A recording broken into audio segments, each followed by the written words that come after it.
Teachers who quit. When was the moment you realized that it wasn't for you?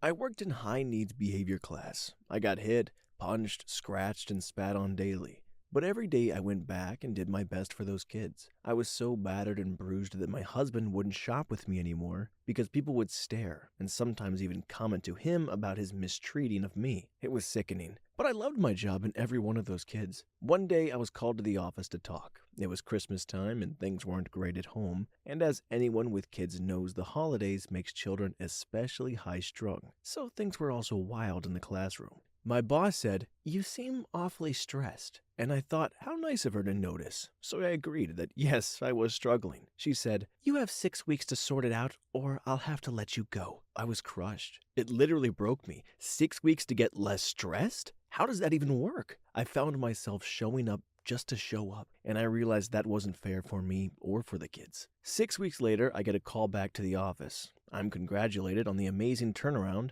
and sent back to class. I was baffled. I was more upset and stressed than ever, and they congratulate me? More and more, I showed up to work just for the paycheck. One day, I just decided, screw it. I wasn't a teacher anymore. I was a robot, fearful of showing any negativity. And I quit that week and never went back to teaching. Story 2. My wife is a teacher, and I am a manager. The problem with principals and other administrators is the classic problem. They are good teachers, so they get promoted to management. The problem is that teaching and management are two entirely different skills. You got into teaching because you are good at it, not because you are good at managing adults. In this example, it doesn't sound like she was given any concrete direction on improving. How does she exactly demonstrate being less stressed? Is there some magic number she needs to hit? Secondly, let's say it's week 3. How will she know she is on target? Thirdly, why is she now getting a warning of termination when she hadn't been spoken to before? This is all stuff that an unskilled manager might do. A more skilled one would be, "We noticed you're feeling stressed lately. Why do you think that is?" I see. Well, I wanted to talk to you today because your stress level is affecting your work. Here are some examples of things that are going wrong. So we need to see improvements on this behavior, and if we don't see improvements by X, we will have to terminate you. To stop that from happening, we will meet bi-weekly to talk about your progress, so you'll know if you're on track or not. Of course, I'm here to help you be successful, so let me know any way I can help. Edit. Well, lots of responses to this. I just want to clarify one point. I am not saying that teachers can't become good managers. I'm not saying that single contributors can never become good managers in general. This is just a general problem that many organizations face. If you're one of the best single contributors, you eventually peak at salary and responsibility, and the only way to move up is to take a management position. Then the organization had to replace you with someone who probably won't be as good. And instead of having one good single contributor, they have a mediocre manager and a mediocre single contributor. Side note, not saying there's absolutely no transfer of skills from a teacher to a manager. There is. Coaching, teaching, explaining expectations, etc. They're all skills that are similar, but there's much more to management than that. I'm definitely not saying managers with no education background can become administrators of schools. This presents a slew of other problems, as some folks are pointing out. I don't know what the solution is, but it could be improving how administrators are trained, or doing more to identify and develop teachers who could be good administrators and track them, in a way to give them mentoring and training opportunities to improve their management skills and give them good feedback when they are on the job. Was story 2 just a response to story 1? Story 3. I had a 6-year-old pull a knife on me while screaming, "I will kill you!" This was the culmination of a lot of various incidents with the same kid. What was most infuriating was the parents claiming they had the sweetest little boy and that we, the school, must be liars for saying otherwise. Eventually, he was transferred to a special school after we filed a report on the various incidents. I felt really bad for the kid because when he wasn't freaking out over something, he would be the sweetest guy, asking a ton of questions and participating in the activities, but he was highly prone to snapping into hysteria. The incident with the knife happened in the after-school setting where the kids go to play and have fun. Apparently another kid had done something he disliked, so he was kicking and spitting on him when he pulled him away. He ran straight to the drawer and found a little kitchen knife. Due to his size, it was pretty easy to wrestle out of his hands, so no harm was done. I guess dealing with crappy parents was what made me change my career. Story 4. Walked in on a PE teacher SAing a student. Fight ensues, cops were called. School initially covers it up as 2 teachers fighting, but not over what. Court case had a gag order, so basically no one knew other than a dozen or so people. He was out on leave, I was not. Union backed him as he had seniority, and they lost anyway, but being basically blackballed for being a good person just because I was the new guy. Court case finishes, he goes to prison, I get blamed by the other staff for setting him up because I wanted his job. Mind you, I taught science and chemistry, not exactly the prime candidate for a PE class. Staff meeting of how to help students who may have questions or problems about what happened finally getting out of turns into a blame session. People were more concerned with having to actually do their jobs than they were with a student being essayed on campus, and that some kids may have issues with that. I pretty much snapped at that point. I burned every bridge I could, ran down every teacher in the meeting, said a few less than polite things about their professional credentials and personal standing as a human being, and that they were treating me like a pariah for being a good person instead of blaming the guy who was with a 13-year-old girl. Told the union rep that they can die in a fire for all I care for being a crap-sucking waste of space, and I walked out. I wrote an open letter to the PTA, the newspaper, and every parent I had contact information for about the entire incident, from start to finish. The public backlash was brutal. Union replaced the rep, school board reassigned no small amount of staff and put a handful on leave, offered me my job back with a bonus, but I still told them to F a cactus. I dropped that mic and walked away. The girl's parents got her counseling with a very good person right away, moved counties, and put her in a better-run school district. She turned out very well, all things considered. Graduated with honors, went to law school. Not long ago, I was asked by her teen to give a speech at her commencement and hand her a diploma for her LLM. She's currently working on wrapping up her SJDI. I have no doubt she'll be a judge one day. Based on the questions from messages, no, I don't still teach public school. I did teach college briefly later, but I've since been in IT. Not a hero. Really, I'm more of an a-hole. I'll be the first to admit it. But I'm an a-hole who knows right from wrong. And the sad thing is that entails a hero in this day and age. I do like teaching, but I'm not very politically correct. So I mentor my staff now rather than teach in a public setting. The pay is a lot better, and the stress is a lot lower. Despite my username, I haven't taught physics or chemistry in over a decade. Username was for an unrelated project that never panned out. Avoid Solano County, California. Pepsi, odd question, but you asked. Lemmy is God. Story 5. There wasn't one defining moment that made me decide to quit, but after the decision was made, there was a moment that solidified it. There was this kid.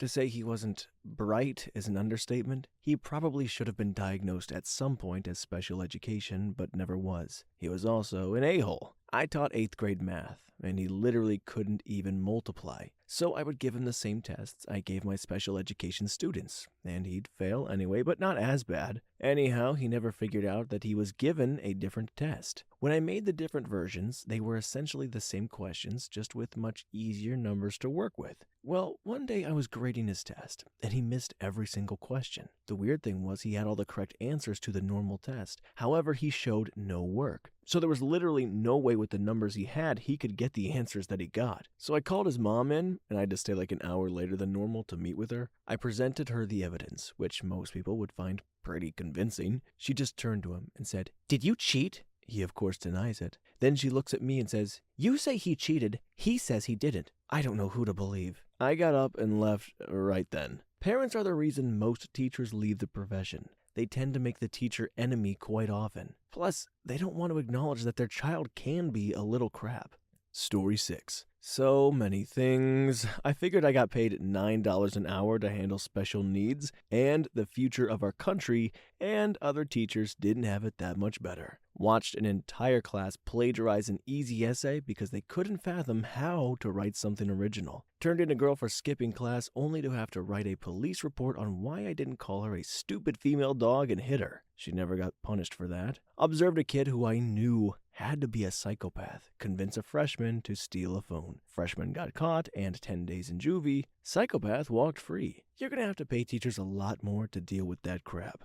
How long ago was this posted? $9 an hour? There's no way that's present. Unless it is, and I'm the dumb one. Guys, please tell me you're getting paid way more than that. Story 7. First, I'll tell you the moments when I nearly quit. When a kid with serious mental health issues stabbed another kid with a pencil, and I was told to just keep a better eye on him. When a parent complained about me, but I wasn't told the nature of the complaint, just reprimanded generally. When 16-year-old boys hit on me and I actually considered going out drinking with them because I had no social life. But the moment, looking back, was when I was hospitalized with exhaustion and my amazing boyfriend, who had been coming over, marking tests and proofing papers every evening for months, lay down on the cold, hard hospital floor and slept beside me in case I was upset overnight. I realized that I wanted a life with him, not a dull existence where I poured all of myself into my job and had nothing left for us. I loved teaching, but it wanted all of me. Dawn till midnight, 7 days a week, prepping, marking, planning, I quit. I got a better job.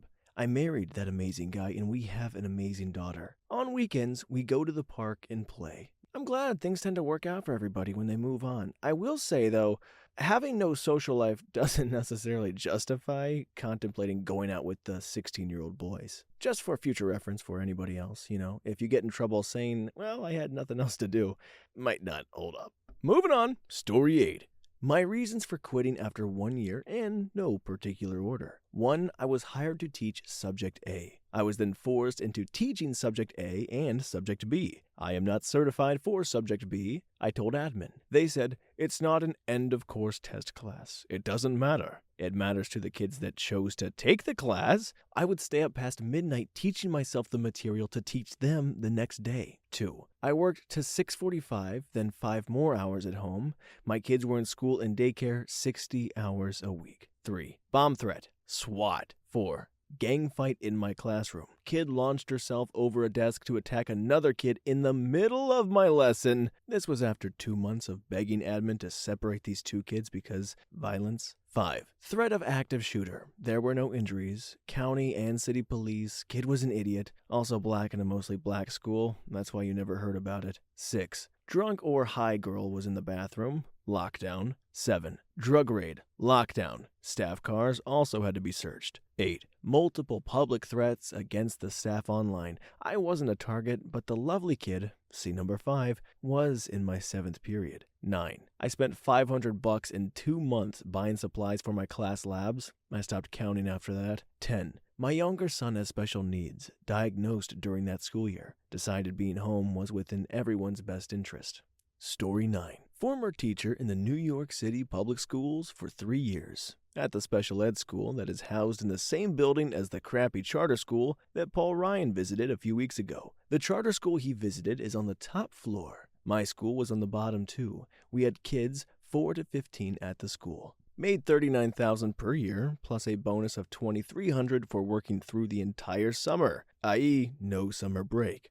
7 principals and 9 assistant principals in the 3 years due to a gang of teachers that thought it was funny to accuse every new administrator of child abuse. Violence was extremely high in the school, both student to student and teacher to student. The police and or the ambulance was there almost every day. There was absolutely no supplies offered, not even a pencil. I wrote grants and spent a ton of my own money. The parents were often dangerous. We had the same father come into the school with a gun several times. Yes, we had a security guard at the front door. Apparently that doesn't matter. The guy just walked right in every time.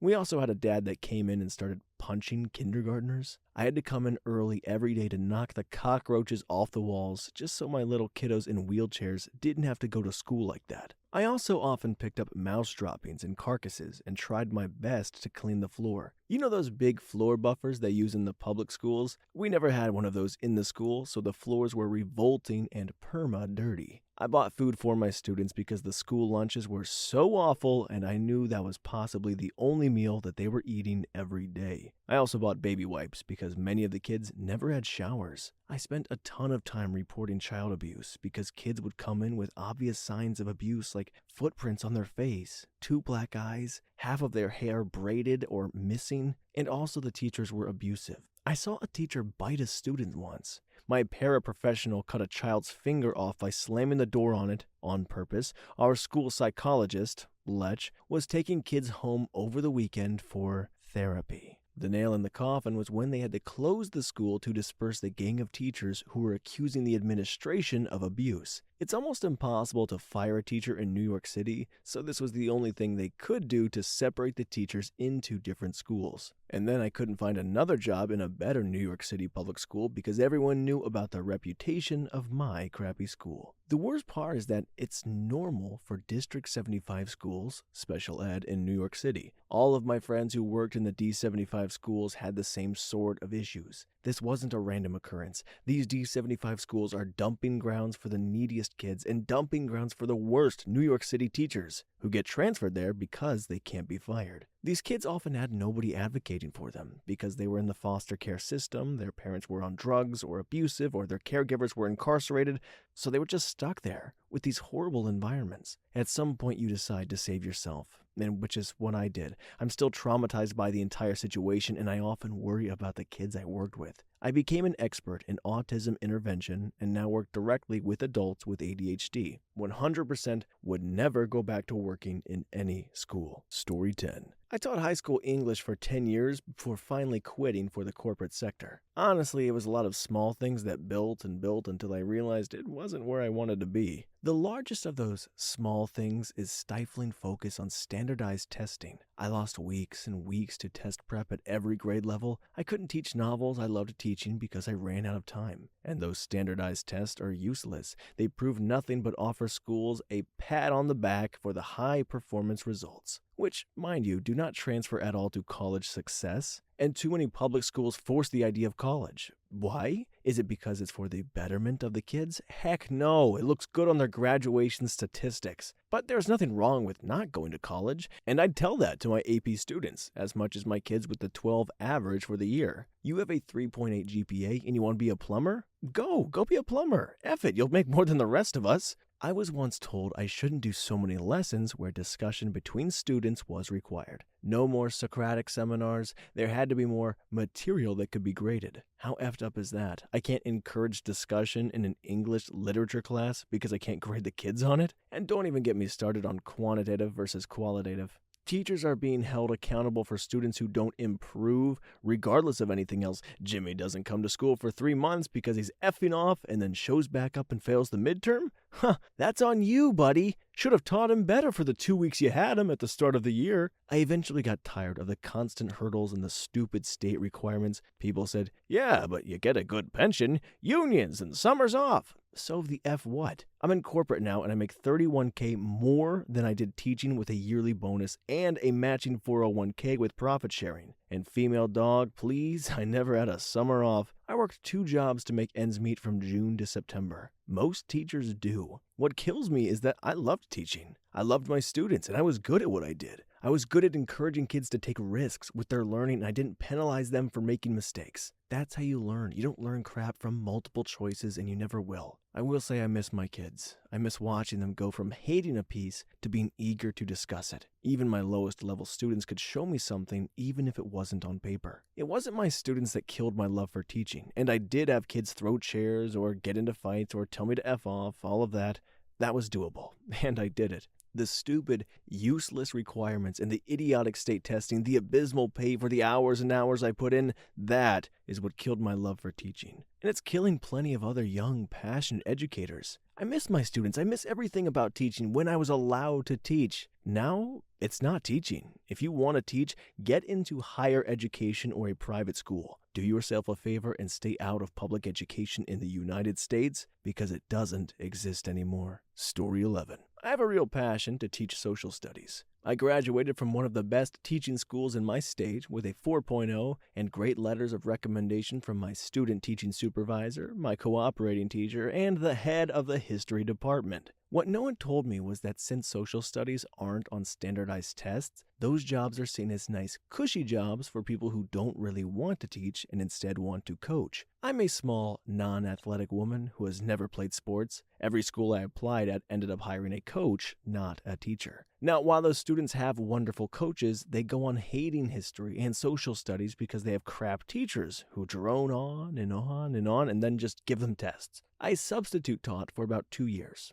and I really loved my school, the students, the faculty, and staff. Subbing was awesome there. I had great relationships with all the kids. They loved to have me as a sub in any subject, but it didn't pay the bills. With student loans, I had to quit. I basically gave up on ever working in that school that I loved, or any school, really. Now I work in private education. I meet with students after school and help them catch up on things they're behind on. It's solid pay and great benefits, but I really miss being in a classroom. Most every school, thankfully, tends to have at least one really awesome social studies teacher. I'm really happy so many of you had a positive experience. I myself had one teacher like that in 12 years, and she inspired my entire course of study. Story 12. I taught high school for 10 years. I was an amazing teacher. I received perfect evaluations and was teacher of the district twice in that time. I was a class sponsor, sponsored clubs, took kids to Europe, and an overnight field trip. I loved teaching, and I was good at it and passionate about it. I left teaching when I learned that my colleague, also a great teacher who was 20 years into her career, 2 master's degree, and topped out the system's pay scale at $58K a year. Starting at 22 years old and $39K is awesome. Retiring at 58 is bullcrap. I realized that despite my degree and my hard work, I'd never make enough to keep my head above water. It wasn't enough to pay my student loans or put my kids through college. At one point, I was working 3 jobs at the same time to make my bills work. I have 2 master's degrees and a slew of impressive endorsements. I was never going to be promoted or even get a raise. Even if I was a crappy teacher who did subpar work, I'd make the same amount I did as a stellar above and beyond teacher. Story 13. First year and a half after I got licensed, I was a substitute. Worked about 90% of the days available, but it was pretty depressing to see that I made about 14 grand a year. Put out my resume and finally got an interview and offer in a small rural school district. Started off well enough, but a small clique of parents decided I wasn't sufficiently deferential to them or their kids and decided to make my life a nightmare. Complaints to the principal and school board pretty much every day. Too much homework, not enough homework, quizzes too often, tests too hard, too many projects, too many notes, too many handouts, not enough handouts, not lecturing enough, not enough book work. I was mean to do so and so. Just endless complaints. The principal was in his first year, after just 1 year as the assistant principal, and the dude was in no way ready to handle the job and kept giving me contradictory instructions. What finally did it for me was being told that I couldn't lecture and had to write all the students' notes up for them, had to give the students the answers to the test before passing them, and to stop being so hard by making them discuss the quotes I put up on the board every day. The cherry on top was when he told me that no one could go scuba diving with sharks like I told students I had when asked what I'd done on a vacation. As a giant F you after I handed in my resignation, I played the video of me on my second shark dive when I was getting my shark diver specialty certification and discussed some of the dives I'd done over the years. The next year I went back to subbing until I was offered a full-time position working for the Boy Scouts of America as a district executive. Never looked back. Now I'm a senior Linux systems admin under contract to the DoD and making 2.5 times what I made as a teacher and 5 times what I made as a sub. Couldn't be happier. Story 14. My decision to quit was a 2-step process. First, I taught high school English in rural Illinois. When I wasn't debating students after class because they didn't like the B+ I gave them, I was frequently given implicit instructions by the administration to pass my failing students. Then I moved to Washington, D.C. and taught in the D.C. public school system and realized that I was merely a babysitter. Barely any of my students could read, but the goal of my school was containment. Priority was keeping the students in the classroom and not in the hallways. I was told I couldn't assign homework because the students just wouldn't do it. I couldn't give my students any textbooks because the students just dumped them in the trash. If kids are seen with books in their neighborhoods, they are often ridiculed and sometimes beaten by their peers. Parent-teacher conferences often meant meeting with grandma, whose parenting style was, "Jesus will take care of it." When I was in college, I had dreams of teaching Julius Caesar to young people. Teaching turned out to be quite different. I have huge respect for the teachers who can do it, but I can't. Story 15. Not me, but my girlfriend is a teacher, and she said that her last year is definitely this one. She is Asian, and she teaches at a majority black school. For anybody that says that black people can't be racist, I would defy them to sit in the back of her classroom silently and just listen to what the kids say to her. These kids are in 7th grade, mind you. She spent all year with a lot of these kids, trying to be a good role model and teach them manners, respect, and decency. A lot of the kids come from impoverished neighborhoods and don't have any positive role models in their life. The vast majority of the kids just don't care about school. She tries everything that she can just to get them to show up and do a little bit of work. A good chunk of the kids are going to be held back because they failed almost every class. She has over 100 students, and when she had parent-teacher conferences, less than 25 parents would show up. These kids just do not care about anything productive. They want to goof around with their friends and sleep and fight. What really broke her just happened last week. There was a girl in a skirt, kind of bent over a desk, talking to someone or helping them out with homework or something like that. She looks up just in time to see one of the boys go up behind her, lift up her skirt, and thrust his pelvis into her. She had done absolutely everything that she can think of to teach this kid manners, some decency and respect. Like I said earlier, it was at this point that she realized no amount of effort on anyone else's part besides the kids would turn them into decent human beings. She felt like she had wasted an entire year on them, and they are going to leave this school year the same amount of crappiness as they were, or even crappier as people than they were when they first walked into the school year. She also said to a lesser degree, it was also the parents that did her in. I guess it's a common sentiment among teachers all over the place. Most of the parents didn't give a crap about their kids' education, and the ones that made any sort of contact with her whatsoever were rude for the most part. She was accused of being racist by multiple people for the most ridiculous things. It's a private school, so parents have to come pick their children up. All the teachers on down have to stand outside by the student pickup and drop-off area with a clipboard with the elementary school student names who is authorized to pick up the student. The parents are all supposed to have a laminated ID with a green border and large print number on it provided by the school, which they simply flash the card at one of the teachers, and the teacher can look down on their clipboard, match up the number with the student, and then everything's fine and dandy, and the student can get in the car. It's all a little arbitrary, but whatever. It's the policy. Well, one time someone other than the authorized person came to pick up a kindergartner, and she did not have the green card with her. My girlfriend saw this and said that she wasn't allowed to leave with the kid until she called the kid's mom and made sure that this person was supposed to be picking up the kid. Apparently, this woman just rolled down her window and started letting my girlfriend have it, accusing her of being racist and a stupid Asian female dog. It turned into an entire ordeal, and she had to have a meeting with the principal the next day. Luckily, the principal took her side because she knew that she was just following policy and that race had nothing to do with it too, but he still had to meet with her just to tell the mother of the kid that there was a meeting. Story 16. Not a teacher, but my buddy was a teacher in the South. He was teaching at a Catholic school in a small but not tiny town. His students were primarily poor, with parents not terribly involved in their lives, and there were a lot of behavioral issues, constant fights and yelling and disruptions, etc. The academics were predictably weak because the students largely didn't care about school at all. Kids were found with weapons of some kind, knives and shanks with some frequency. It wasn't a daily occurrence. The final straw came when a particularly problematic student was causing a huge disruption in his classroom by screaming and flipping over desks, which alone wasn't that big of an incident. He escorted this student down to the principal's office, as he had many times before, except this time the student insulted my buddy the whole time. He explained the situation to the administrators and returned to his class. A few minutes later, an announcement came over the PA system inside the school, and the principal mocked and insulted my buddy for what he did. The principal made a snarky comment about not being able to control your class. The troublemaker then returned to class without facing any kind of discipline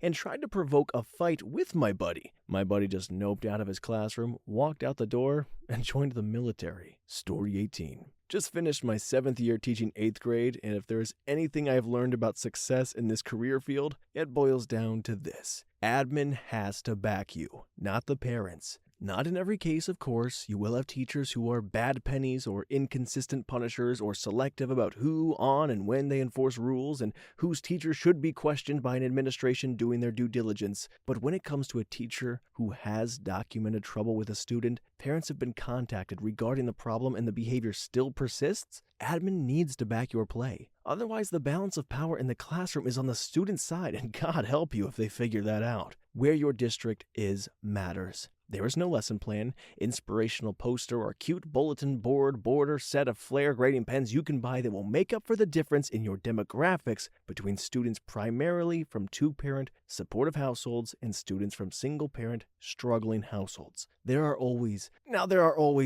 exceptions on both sides of this, of course, but the overall makeup of your school, and by extension your classroom, 100% helps develop its culture and very attitude toward the value of education. That is seriously a tough nut to crack, and bless the teachers that gut that out on the daily. Mad props. I don't want to give off the impression that I think poor districts should be avoided like the plague. I'm just offering my 2 cents on why some teachers burn out so quickly. Some districts are just tough. Even if you have fantastic administration and you are lucky enough to work in a school district chock full of mostly motivated learners, if you can't control the zoo, you're going to have a bad time. It is a mistake to think that admin is there to manage your daily grind, and that any minor rule infraction is simply solved with "go to the office." I have seen teachers in good districts making good money, teaching the same students I have for science every day completely melt down under their class behavior. And for God's sake, choose the important hills to die on. Don't get into a power struggle with a student over something petty in front of your entire class.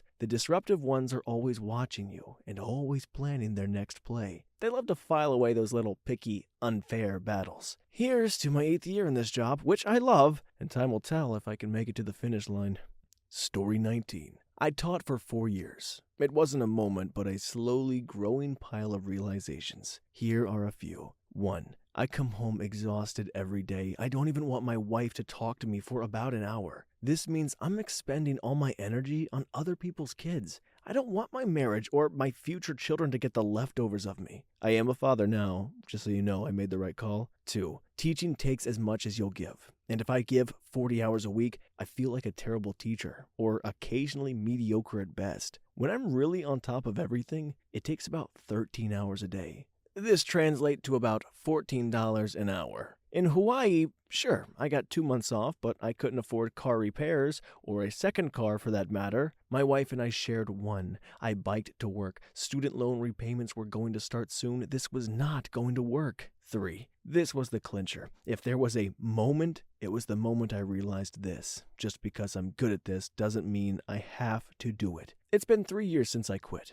I still feel guilty sometimes. I know I was a good teacher, not just my subject, but talking to students about sex or drugs or just being good to each other, death in the family, even if a student got a hold of me in the middle of the night because he wanted to unalive. I was there. I feel like I failed by quitting, but the fact is I have so much more energy and time for my own life and my own family now, not to mention well over double the salary while living in a state with a way lower cost of living. I'm taking good care of my family now instead of everyone else's. Man, being a teacher sounds hard, I'm not gonna lie to you. And the consensus so far seems to be that 1, they're obviously not paid nearly enough. The fact that they can just leave, go elsewhere, and get more every single time is kind of sucky. And 2, what's even worse is that some of them who are totally fine with the lower pay are there because they're genuinely passionate about teaching the students. But there seems to be a point where 1, they're not put in place with the right structure and rules where they can teach and actually help these students prosper, and they're not making the money, and there's just no point in even being a part of it anymore. That's hard and disheartening. I would like to hear some more successful and positive teacher stories if they exist, so if you guys have those, feel free to drop them down below. Story 20. Obligatory, not a teacher. I was a student in a 5-year B, SC, and B ed program. I did my first 2-week placement in a grade 8 classroom at my old middle school at 19, just a year out of high school. 1, I had an 8th grader who was there 3 out of 10 days that I was on placement. Apparently that was pretty representative overall because he couldn't string a sentence together for writing and the concept of multiplication eluded him. My supervisory teacher told his parents to send him to a summer remedial program, but they couldn't afford the $30 fee. She offered to give them the money, and they refused because they didn't want the charity. 2, I was in a classroom with 32 kids. 6 of them had some sort of special needs. 2 were way ahead of the rest of the class. At least 5 had no diagnosed issues, including kid from 1, but were not even close to functioning at grade level. 3, this one kind of broke me. I had a female student whose mother had just left an abusive marriage. She was living on low-income housing. She was really bright, but traumatized. The school couldn't afford any resources to help her. Nothing. She was falling behind and she had no real stability. It was really awful. 4. Due to a limited budget, we had 2 dedicated teachers for English learners. I had 3 students in 2 classes who barely spoke English, and we were supposed to get them ready for high school. Their parents didn't understand the language either. It was unfortunate because one of them was such a hard worker, but he didn't have enough time to get ready to do high school in English, and he was going to get shunted to special education if he couldn't get up to grade level. I have a lot of respect for teachers, but the combination of limited resources and awful parents made it impossible for me to imagine a life as a teacher. I decided I'd just go to medical school instead, but thanks to all the teachers who really do their best to help these kids. Story 21. I taught 12 to 16-year-olds for 2 years. 1 year in Asia, 1 year on a northern Canadian reserve. There's a whole host of reasons why I don't teach anymore. I'd say I'm a pretty good teacher. Teaching pays well here, but it's impossible to find work in a city, even as a STEM teacher. To even be considered for a long-term contract, you have to get on the sub-list, which is difficult. Then comes the long-term contracts. You have to fight for short-term, part-time work and then spend the rest of your time volunteering with extracurriculars, hoping that you're memorable enough for them to hire you on full-time. This is the case regardless of how long you've taught in a different system. When you finally get a full-time contract, you get shunted into the most difficult classes. Seniority often allows you to pick the more academic classes, not always, but often. You go from struggling to survive on part-time salary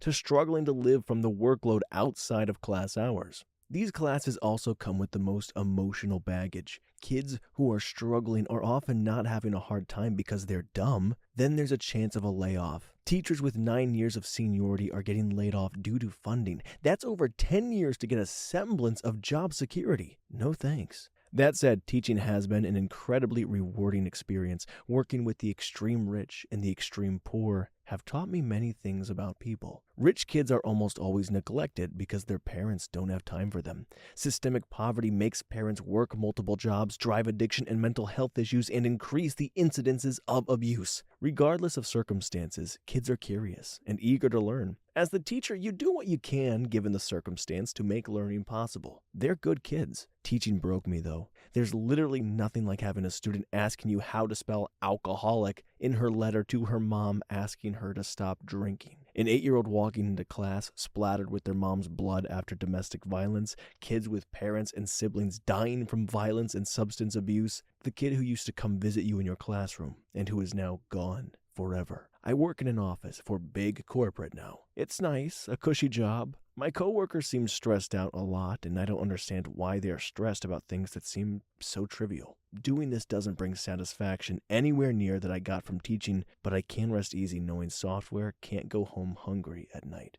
Story 23. I was driving home after Christmas break and realized I was fantasizing about crashing my own car to get out of going back in to teach.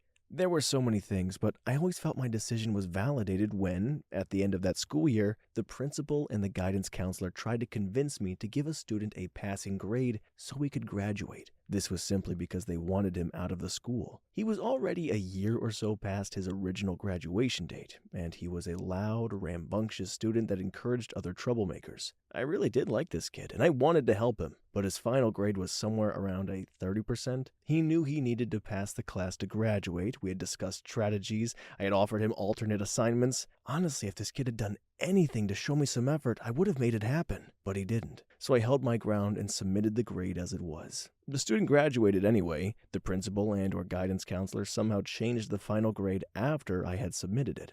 Story 24. I got suspended for telling the truth. One of the kids in my class just didn't have what it takes. I talked with him after class a few times to see if we could find a solution. Eventually, he told me that he was failing on purpose because he wanted to become a car mechanic. He wanted to do one of the more technical courses, which we also offered. He told me he had been fascinated by cars for as long as he remembered, and he really wanted to try it. Fast forward a month or so to a parent-teacher meeting.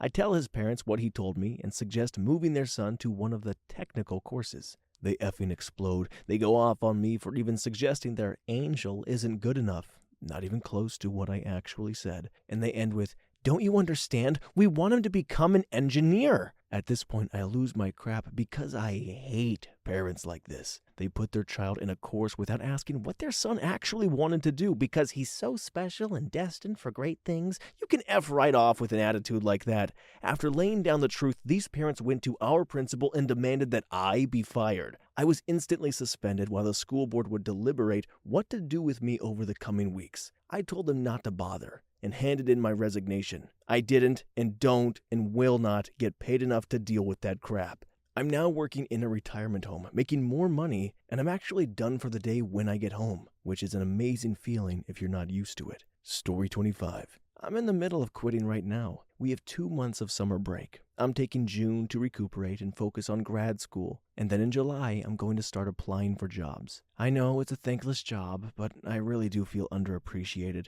I feel like my ideas are ignored because I'm young. I'm a team leader, and when I'm leading a meeting, I get interrupted constantly. I don't think my older peers respect me. They always know better than I do. The parents suck. Nothing is ever the kid's fault, and it's always mine. I also have some psycho parents. One followed us on our 8th grade trip.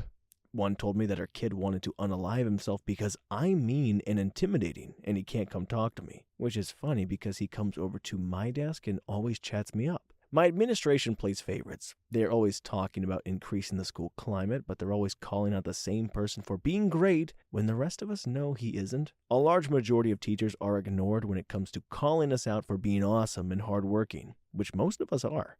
Also, when we went on the 8th grade trip, we had an incident in which a bunch of senior 17 to 19-year-old boys called a room that had my girls, 13 to 14 years old, in it and told them they were going to essay them.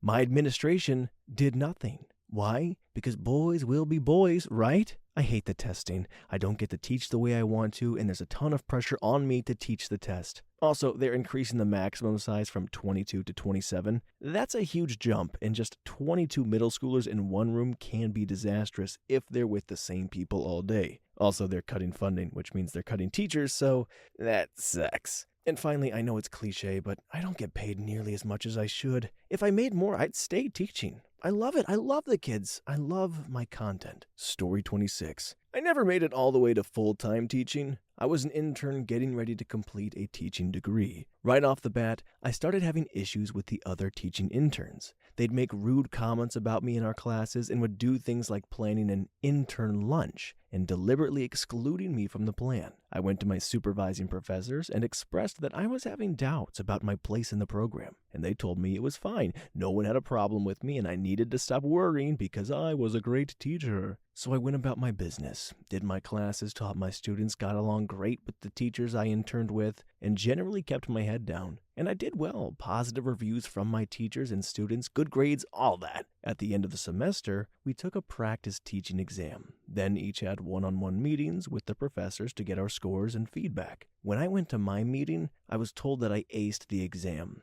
but also that everyone hated me, the professors thought I was disruptive, that I was frequently out of dress code, and finally that they believed I was entirely unemployable. The last part was particularly weird to me because I'd been employed consistently since I was 15, and during this internship I was also juggling 2 other part-time jobs. I was so shocked. I just kind of muttered, "Thank you, goodbye," then walked out and scheduled an appointment with my academic advisor to change my major. Story 27. I only taught for 2 years, fresh out of university. I loved the kids I worked with, even the ones I hated. I had a supportive administration and great teacher colleagues and a teacher mentor, and I was elected by the kids to helm several clubs and had a wealth of direction and resources. Sure, it was a poor school, but they all were, and I grew up in the system and was familiar enough to navigate all of it, and in fact, better equipped than most other teachers. It all looked so perfect on paper, but I was slowly dying. I took anxiety medications and antidepressants every day a month into teaching. I never felt like I slept, and I felt like I was always working. I could not stop feeling like I was failing my kids. That maybe there was more I could be doing, and that I was only teaching because they had nobody else equipped to teach. Science is a high-needs field back home. The combination of stress and guilt meant that as soon as I stepped off campus, I was an entirely different person, wholly empty. In retrospect, I think my personality was just misaligned for the job. I moved and took a position in a quiet office with the Treasury Department, began eating, exercising, and sleeping better, and am now off my medications. I do miss the kids. I worked with them every day. They were smart and witty and innovative, and they did great work. I'm sure they found a better teacher to lead them by now, but I still feel this ever-present guilt at abandoning them. I laugh whenever somebody laments about kids these days because the persistent ambition is as perennial as the grass. Story 28. I currently teach at a rural high school in North Carolina. It's my third and final year. For me, the nail in the coffin was being reprimanded for using climate change data in my statistics unit. A few parents complained to the community at large that I was brainwashing their children. Mind you, I was using data taken directly from organizations like the NOAA and NASA, and we are reminded almost daily that we should be connecting our curriculum to real-world concepts. The principal called me into his office and tried to get me to stay away from controversial issues. I told him there was nothing controversial about climate change, just as there was nothing controversial about gravity. Scientific fact is scientific fact, but he was not happy and basically made my life a nightmare for the rest of the year, always barging into my room trying to catch me doing anything remotely wrong. But I stopped giving a crap what he thought. It's extremely hard to find math teachers here, so I have a lot of job security, and I've had it for the past 3 years. I put up rainbow flags, immigration posters, Black Lives Matter statistics showing how inequitable our justice system is. All of this I did under the guise of promoting diversity, but I really just wanted to upset him. I'm leaving this year to go develop educational programs at a science center near here. Informal education is awesome in that you're not constrained by all the BS that comes with teaching in a public school. Story 29. I only taught for 1 year. The moment I knew it wasn't for me was my second day. I was hired by a failing school district taken over by the State Board of Education. I thought I was hired for high school biology, but I was placed as the 7th and 8th grade science teacher. It was a rural 7th to 12th grade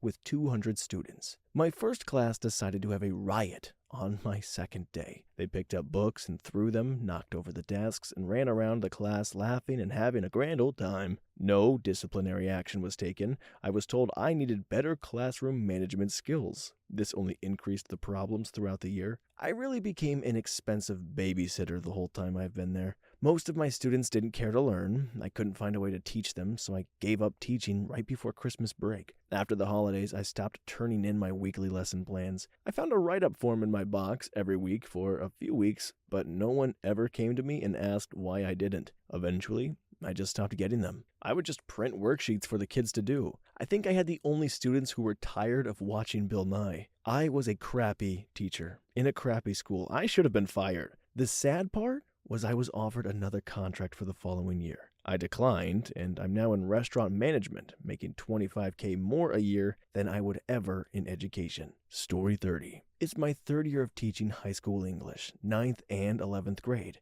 They threw a theater course at me too somewhere in there. I had a reputation for getting results from low-performing kids, so they loaded me up with them. Of course, in the district I was in low-performing, and that was code for minority. One of the classes I had was what was then called, and may still be called, an inclusion class, where there is a co-teacher who is there primarily to support students who are in the class with various individualized education plans, or 504s. I'll lump them together as IEPs or other education needs. The first day I had with this class was a Friday. This was the inclusion teacher's first year teaching, and she seemed nice enough.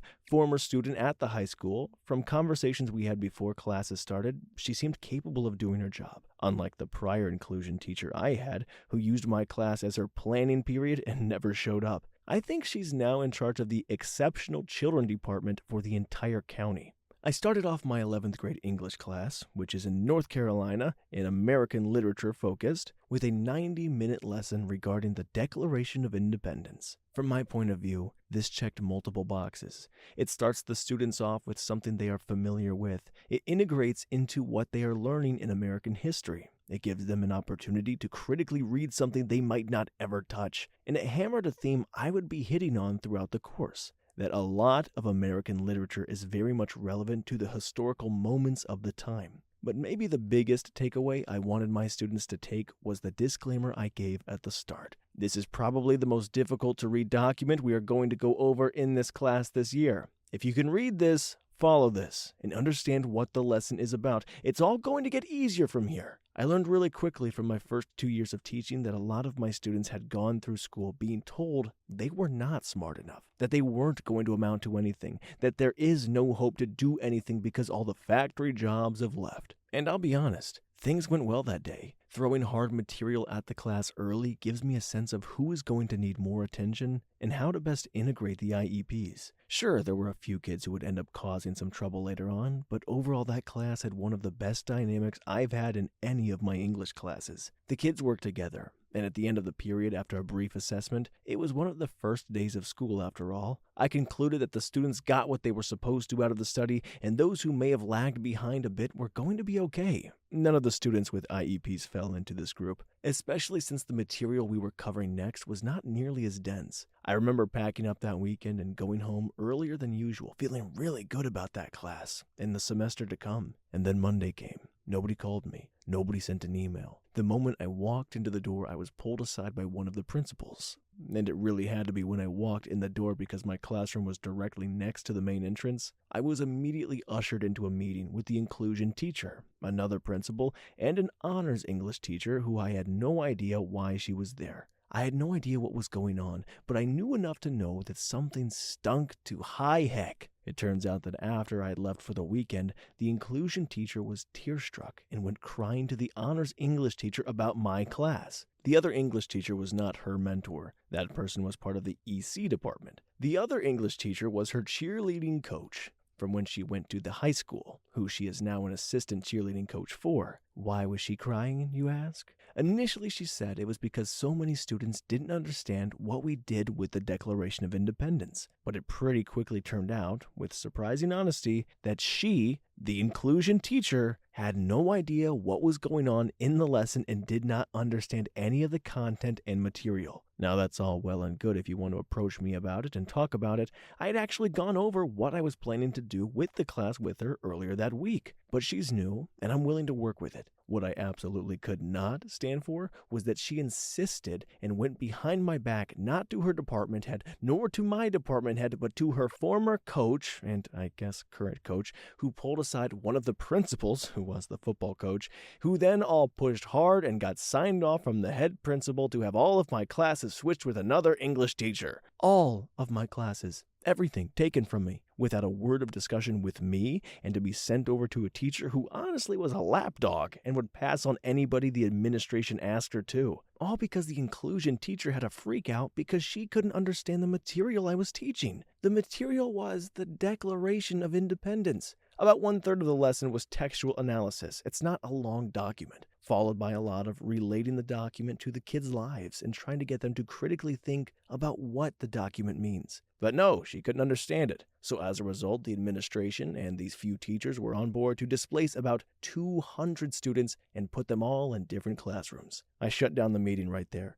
I said, I'm not standing for this. I took the principal and the honors English teacher aback because they were not used to me taking a stand. And amazingly, they relented on the plan because I didn't agree to it. For the rest of the semester, that inclusion teacher wanted nothing to do with me, and in fact would often spend time in class chatting up and flirting with various athletes or other students in my class, none of which had IEPs. It made me long for the days of the prior inclusion teacher I had who just didn't come in. I would have been able to get more done. Even the inclusion teacher I had next semester was preferable, and she fell asleep and snored in the middle of class almost every day. As for me, that afternoon after school, I went straight over to a bookstore and went through graduate school test books. I looked through what kinds of questions I would need to get to know and study. I ended up buying an LSAT book because I thought the questions on the test would be the ones I would be the most successful at answering. It would be days or weeks before I realized what LSAT stood for and what I was studying to actually do. Don't blame me, it wasn't on the cover of the book. And that's the story of how I decided to take the law school admission test,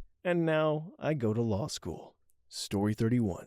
I was head of a school. And believe it or not, my issues didn't stem from the children or the parents, but instead the substitute we got at the last minute for a short-term role. To begin with, I was just happy he could fill the post. We were desperate, but the moment I met him, I knew something was off. He was erratic and weird, and I just got the feeling he was trying to pull the wool over my eyes. I did my best to keep my eye on him, but the whole attitude of the class changed. They went from well-behaved to disruptive almost overnight. I had a feeling he was to blame, not just because of his attitude, but because his relationship with some of the pupils went well beyond a teacher-pupil context. Imagine how upset I was when I learned he wasn't teaching the required syllabus either. Things came to a head during Parents' Night, when angry mothers and fathers brought stories that I was absolutely sickened to hear. You may have heard what happened, but it turned out he wasn't even a teacher and simply stole his accreditation from his flatmate. The police eventually became involved and he was made to leave. But then, his corrupting influence was not yet over. The hold he had over them was such that even the children themselves conspired to keep in contact. Anyway, long story short, they came second in the Battle of the Bands, but thanks to the love of the crowd, they got an encore, and that's how they founded the School of Rock. And if you want to be the teacher's pet, baby, you just better forget. Story 32. I thought I might weigh in. I'm not a former teacher, but a current one. I thought about quitting teaching every day my first year. I thought about quitting teaching every 3 days my second year. I thought about quitting teaching once a week my third year. I just finished teaching my 5th year, and I don't have any plans of quitting education. But I do have solid plans of exiting classroom teaching and moving into leadership roles, and hopefully maintaining my commitment to the students I support from an administrative position. Here's an excerpt about me for background from one of my previous posts in an Ask Reddit. I'm a teacher of 5 years. I was recently announced as Teacher of the Year. I teach in a suburb of Texas. My school is a public charter.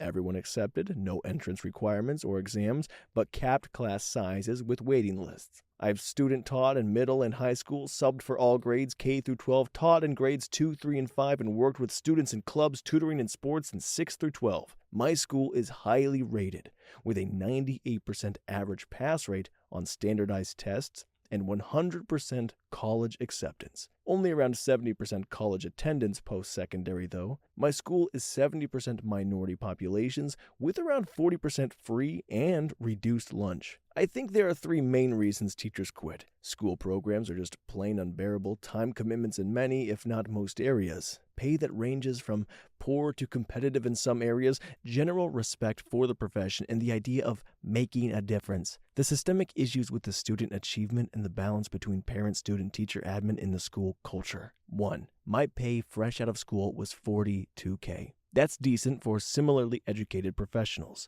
My wife started as a nurse and works a much more flexible schedule than me, and readily admits that I work way more and she has nearly as much vacation. She can also get overtime whenever she wants. She started at $60K. She's since taken a pay cut for better hours, but still makes about $65K 5 years in. Meanwhile, I can earn 3.5 to 6% raises per year, depending on my performance. I have missed that raise 3 out of my 5 years. Maybe now that I'm so great at teaching with all this experience, I'll start getting yearly raises with consistency. Or maybe not, because my raises are based solely on test scores of students with unreasonable growth goals. I had a student in 5th who could not read entering our school last year. Her parents had little to no involvement, and she missed so many days of school, enough to be eligible for truancy court, though we declined to send them. When she did arrive, her parents would almost invariably pick her up late.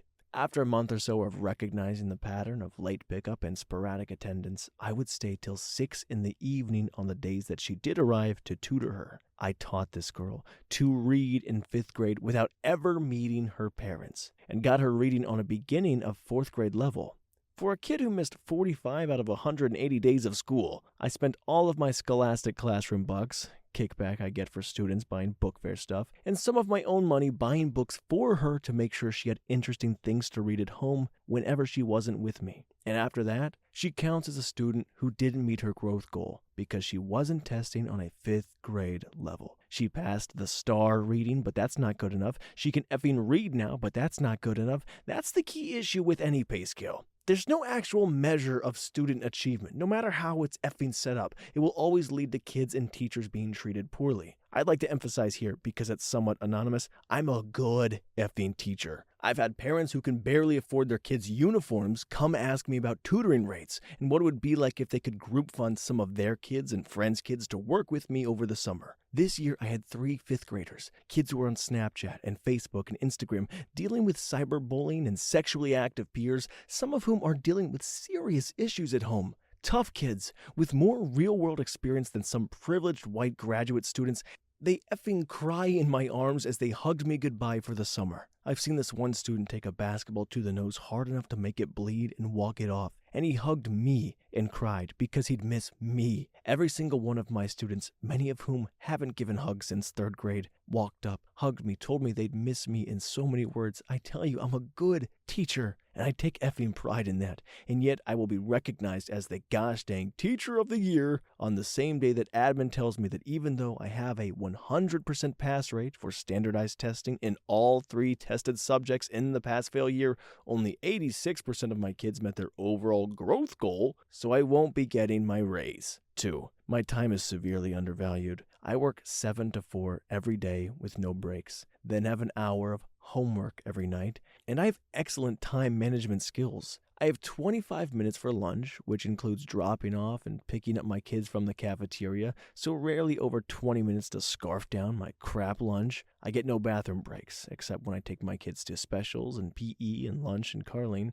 I have to work as a monitor on recess and Carline every day. I'm supposed to have 50 minutes of planning time during specials every day. 3 out of 5 days, that time is booked each week without fail. I'm not giving you what it seems like. Literally, I have mandatory meetings with admin and team and sped already blocked out for every single week on repeat from day 1. Then the other minutia takes up all my other planning time, normally another meeting a week, but some weeks I'll get that full hour and 40 minutes. When my day finally ends at 3:55, I have grading and lesson planning to do. I plan 2 subjects and admin says that everyone has to use the same lessons. This means that my team of 4 teachers relies on me for their subject plans. Some districts are better about this, but my lesson plans have very strict guidelines. Those guidelines, summed up helpfully by an administrative professional who's never taught in her life, are any employee or substitute who may be a room mom with no teaching experience should be able to pick up the plans and teach the lessons. As in, my effing plans should be scripted. That's the level of detail. Invariably, my lesson plans are each week 12 plus pages long per subject, and it should get easier with repeat years, right? Well, you'd think, but because of turnover, I'm invariably left turning over my subject plans and working on a new subject. I've worked on a new subject plan for every year I've taught, and for the teachers that do get to stay in the same subject, they have to reformat plans to whatever boxes and grids the new admin happens to prefer that year. In the 5 years I've taught, I've used 4 different templates, just copying and pasting 1 year's plans into the new year's templates, and that can take 30 minutes for 1 week for 1 subject. But at the end of that, you have 4 other subjects, 3 for me, since I plan 2. You need to read over and understand because God forbid you do your own thing. My first year, my mentor teacher told me that I should spend whatever spare time I have in the day to get ahead of things. Just gave them their end of lesson practice sheet for multiplication with decimals. Good time to grade 1 assignment before anyone asks a question and you are back to work. That was great, up until the middle of my 2nd year. The point that admin decided that teachers should never, under any circumstances, be behind their desk while students are in the classroom. Kids are working on a group project and have no questions yet.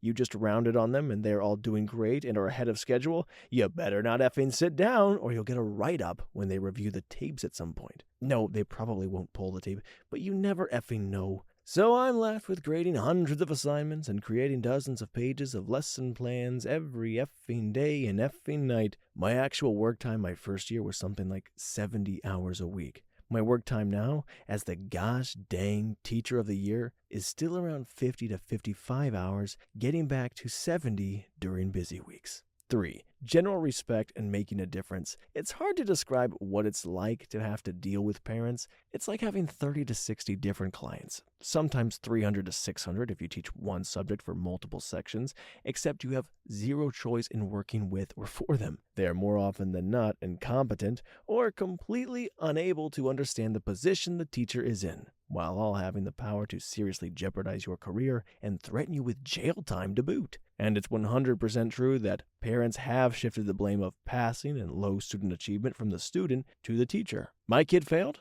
Well, you didn't teach them. My kid stabbed someone? Well, you should have been more vigilant. Admin just wants to avoid lawsuits and bad press. Parents want to get their kid to be seen as successful without actually letting them genuinely succeed. No one values hard work in parenting anymore. It's hyperbole, but not by much. I've already said so much, but you can look right through the rest of the thread for examples of crappy kids and crappy parents as well as a crappy admin. It takes a village to raise a child, but really, it's a village full of idiots raising more idiots. And as the teacher, it often feels like you're the only sober person in a car full of drunks where no one will ever let you touch the wheel. I've nearly reached the word limit for a Reddit post, but I want you to understand the most important thing here. I'm in one of the good schools. Story 33. This is the crap that made me decide not to pursue a degree in teaching any longer. I have an associate's in early childhood education. I was doing my practicum in a prestigious church-based preschool. Had a parent yell at me for picking up and removing a 4-year-old off a table after asking him to get down while he yelled,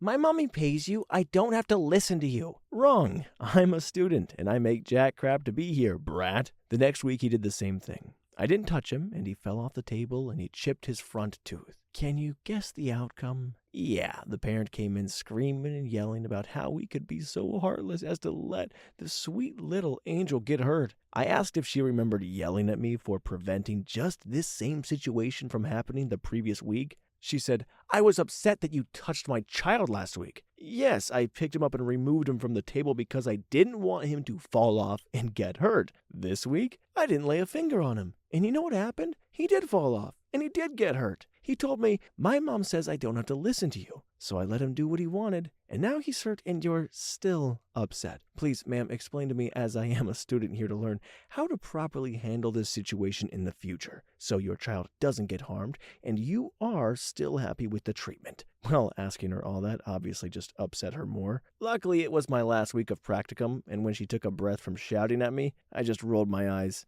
F this noise, I'm out. I hope your kids learn there are boundaries one day before he gets seriously injured. And I walked off the campus. That was preschool, by the way. I was already over it. I finished out my degree because it was just a few weeks to the end of the semester, and then I enrolled the next year in a business program. Story 34. California here. I work in one of the state's worst high schools where they are implementing restorative justice. Our school is a complete joke. Students literally are allowed to roam around school during class time without consequences. When you call security, they never show up. Students can literally scream at you and cuss you out and have to talk to them about their feelings. 90% of teachers signed a petition last semester stating that they no longer feel safe at the school and threaten to quit. Administration always makes it seem it's the teacher's fault for student bad behavior. I reported an incident to the VP in which a male student punched his girlfriend in the face, and now I'm the snitch among my students. They constantly tell me I'm a snitch, and they undertone and tell me they're going to key my car. I disciplined a girl in front of the class, and now I have a district complaint for raising my voice at a student.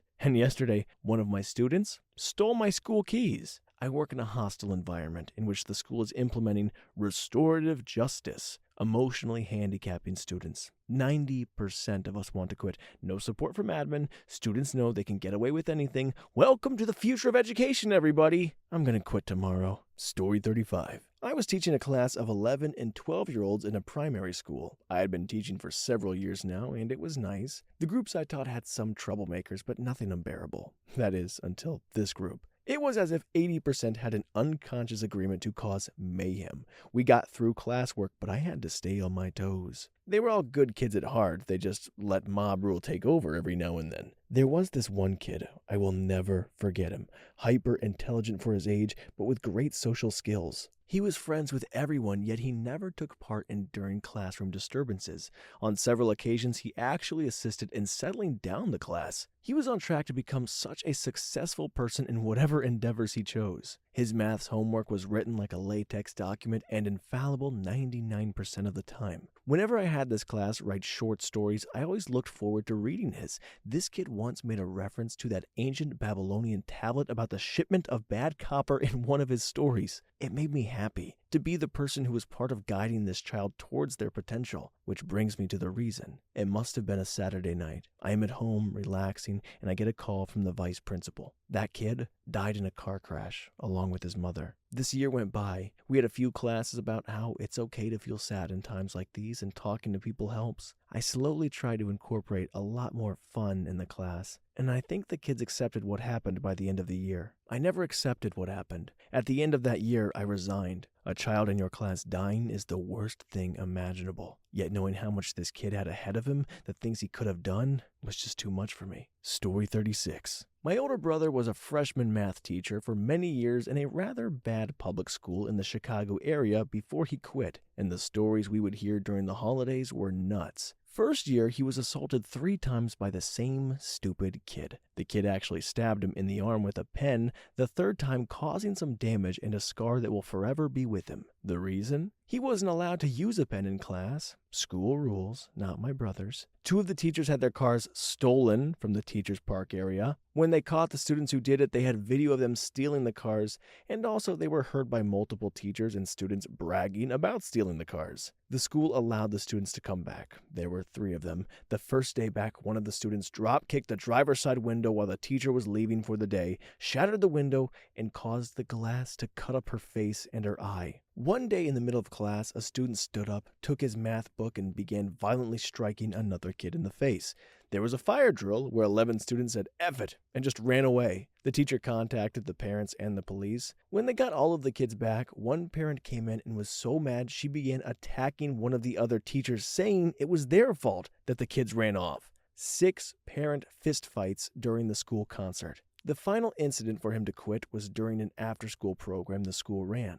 My brother would stay after to help kids with their homework, as well as give them a place to hang out. A lot of these students had really crappy family lives. He was helping 2 girls with their homework when a guy walks over and starts trying to look under the girl's dress. She freaks out. My brother tells the kid to knock it off and moves the girls to the other side of the room. The kid starts mouthing off when another teacher, there were 5 of them that would rotate for the after-school program weekly, asked the kid to stop. He ran over to my brother, punched him in the side of the face, then hit one of the 2 girls in the face before he was escorted out by the school security. The a-hole kid's parents came in a room full of 5 teachers, 2 parents and this a-hole kid. The kid's dad stands up and began assaulting my brother because the a-hole kid said, "He said I couldn't be around the girls." My brother left after that and went to law school. He's now a lawyer, and I occasionally ask him if he misses it. He does. He loved working with kids that actually wanted to learn and loved helping kids, but it was the parents and the craphead kids that ruined it for him. He doesn't drink anymore since becoming a lawyer, and he's actually really happy. Story 37. I had a student, 4th grade, whose dad would beat the crap out of his mom if he got a bad grade. It got so bad, all his teachers were in on the plan that I would start photoshopping progress reports and report cards. They didn't have a computer at home, so I'd also print screenshots of Power School every week that I photoshopped. The son was such a sweet kid, struggled a little in math and reading. To be honest, I think a lot of it was attributable to anxiety, not ability. Slowly figuring out what was going on and talking to the mom about it, and she was having her beg me to say nothing. It wrecked me. I'm a mandatory reporter for kids, but I talked to all my higher-ups, and it didn't seem to apply to adults. The time the dad found a bad grade on the paper in the boy's backpack, and the next day the mom was converted in cigarette burns. Oh my gosh, I can't live through that again. I felt so personally responsible.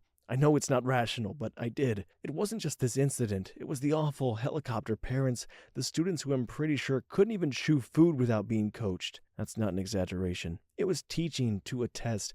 It was having 8th graders with no concept of geography because it wasn't on the MEP test. It was being held responsible for things I had 0 control over. Quite the opposite. I was not allowed to have any control over anything. It was getting up too frickin' early, and I hate mornings, but feeling responsible for beatings was the straw that broke the camel's back. I decided to go back and get an MA and possibly a PhD to teach college. I got the MA, but also had a special needs kid, so now I'm a stay-at-home mom. Life is weird. And good news, a few years later, the mom left the dad, and the boy is doing reasonably well. The student whose mom told him when to chew, I never wanted to punch a parent more than her, washed out of college his first semester because he couldn't handle the responsibility of literally anything. Truly sad. Last I heard, he lives back at home and works at a fast food restaurant. Story 38. I resigned at the end of this year after 15 years. I just couldn't go on hating my job. I couldn't go on caring more than my students, working harder than my colleagues, and suffering the unpunished insults from students and parents. I have a fairly utopian idea about public education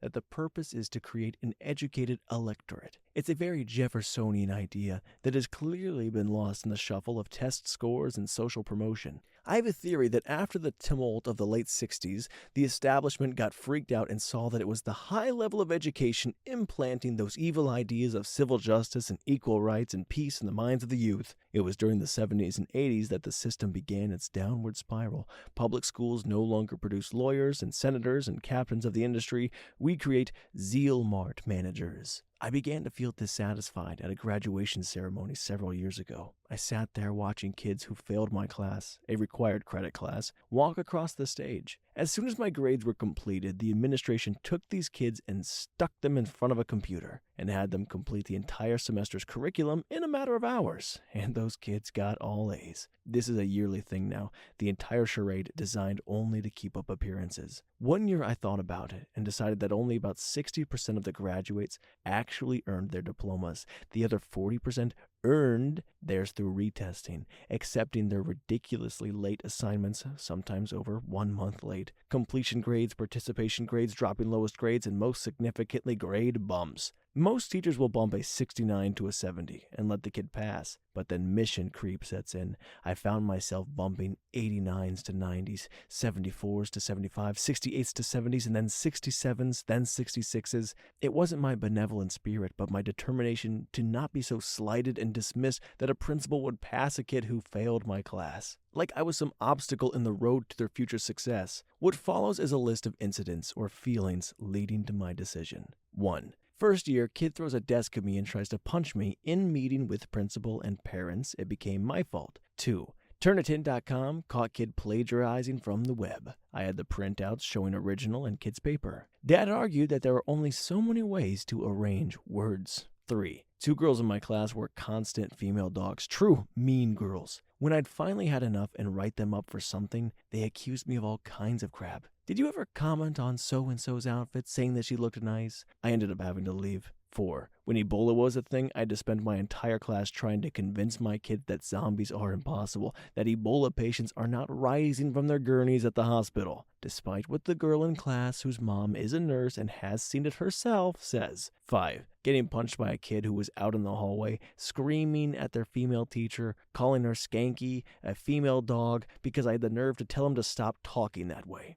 6. Having to require seating charts in a 12th grade class. 7. Having to explain that a cashier giving you too much change is not a gift from Jesus, just like her giving you too little is not grounds for screaming and murder. 8. Having to read out loud to my whole class of seniors an entire novel because they refused to read it themselves. 9. The 70% failure rate on the 9th grade level test over the novel I had just read them. 10. Laying awake at night, knowing that Donald Trump and his popularity are a direct result of our failing public educational system. I leave with 2 quotes from colleagues. I was hired to teach English, but I spend most of my time just teaching kids how to be human beings. Teaching is psychological warfare. Story 39. I'm so glad this is a thread on Reddit. I was a teacher at NYS for 12 years, mostly 5th and 6th grade. While I never actually loved it, I did the job because I was good at it. It paid reasonably well, and it was natural to me. And of course, the summer off never hurt anyone. I also coached a couple of sports at the JV and varsity levels. Last summer, I moved south. I was offered a job and took it. I immediately noticed the differences. Class sizes were way bigger, 25 instead of 16, an entire class of useless professional development prior to school starting, tons of testing, college-style lesson plans, observations twice or more per week. I always felt like someone was breathing down my neck. But what did it for me was the lack of planning time. In New York, an aide would cover lunch and recess, and I would have special time, art, PE, etc., once a day to plan my lessons. Where I moved to, I had to eat lunch with the kids. I had recess duty every day and meetings almost every single day at special time. Most days, I literally didn't have 3 minutes to myself to go pee. I found myself going into work at 5:30 and staying until 7:30. I was going in on weekends, and it didn't make a difference. I was spinning my tires. One day in October, only 3 months into my first school year here, I went to see a doctor because I knew I wasn't feeling right. She diagnosed me with work-related depression and anxiety. I decided that I wasn't myself anymore. This job was sucking the life and happiness out of me. So I quit. Just like that, I can't tell you how much better my life is now. One more thing to add. In New York, it was very clear that I was respected, valued, and a good teacher. I was constantly recognized for my efforts by administration, parents, students, and even TV networks. Down south, I was a replaceable part, and that was made very clear to me as well. Story 40. Not my story. My wife's mentor told us what almost made her quit teaching. She taught on Hiberna Reserve. It was, and is, a absolute hole. As a teacher, you form a bond with your students and you care about them. Even when they are not in class, you can say you love your students, and it's very true. Sometimes one wonders if they're the only ones that care about the children in their class. Seeing the conditions the kids are in is heartbreaking, and there's nothing one can do to help. If you try to interfere, you are the white devil trying to take native kids away again. Her experience on the reserve included, but not limited to, having a loaded gun pointed at her head by a parent, while the principal watched and did nothing to stop it, and afterwards just laughed it off as nothing serious. Parents and band staff members are incredibly racist, and they're very open about it. This results in a lot of disrespect from the students. She held contents for her students where they could come home with her for the weekend. Students would be really excited for it too. It would be one of the few times they would feel safe and have a good meal. She had to attend far too many funerals of students, gang violence, overdose, or self-unaliving. Her husband had to run back to the school for something on a professional development day in January. So the school was closed and it was minus 20 degrees Celsius out. He found a grade 4 boy huddled by the front door in jeans, jean jacket, and runners. He knew the school was closed but wanted to go anyway, since it was the only place he knew was safe. He brought him home and called the police. Turns out his mother didn't even know he was gone until the police brought him home. Knowing for absolute fact these kids are being abused and not being allowed to do anything about it, even if you try to, you are called a racist and you will lose your job. She did not quit teaching but found a much better school to teach at. She is one tough cookie. Story 41. I taught adjunct faculty at a popular for-profit design college. I made it 4 months before I bailed. There were only 2 types of students. 1, they were good at art in high school and fell victim to the predatory loans, not receptive to criticism, argued with me on the proper way to do things, how easy it would be for them to find work, etc. 2, rich entitled students who just thought it would be easy as a college degree, would never turn in homework or show up to class or ignore the lesson and just surf the internet. Then would argue with me about why they were failing and that I was being too hard on them for turning in subpar work. The bureaucracy was insane. If a student showed up to class for 1 minute, it was considered that they attended that class. I was constantly told to go easy on them and basically just pass everyone so the school could keep gobbling up that sweet, sweet student loan money. I assigned a collage project similar to the one I did in college that is supposed to have you thinking about the principles of design. One student literally turned in a project that had pipe cleaners, pom-poms, and construction paper that looked like an 8-year-old had made it. I couldn't bring myself to grade the crap anymore, so I quit. It was super depressing how the students are getting handed a degree with zero effort on their end, and they'll be stuck paying back over $80,000 in loans the rest of their lives because the industry can't absorb that many graduates every semester, and they have no talent to allow them to compete.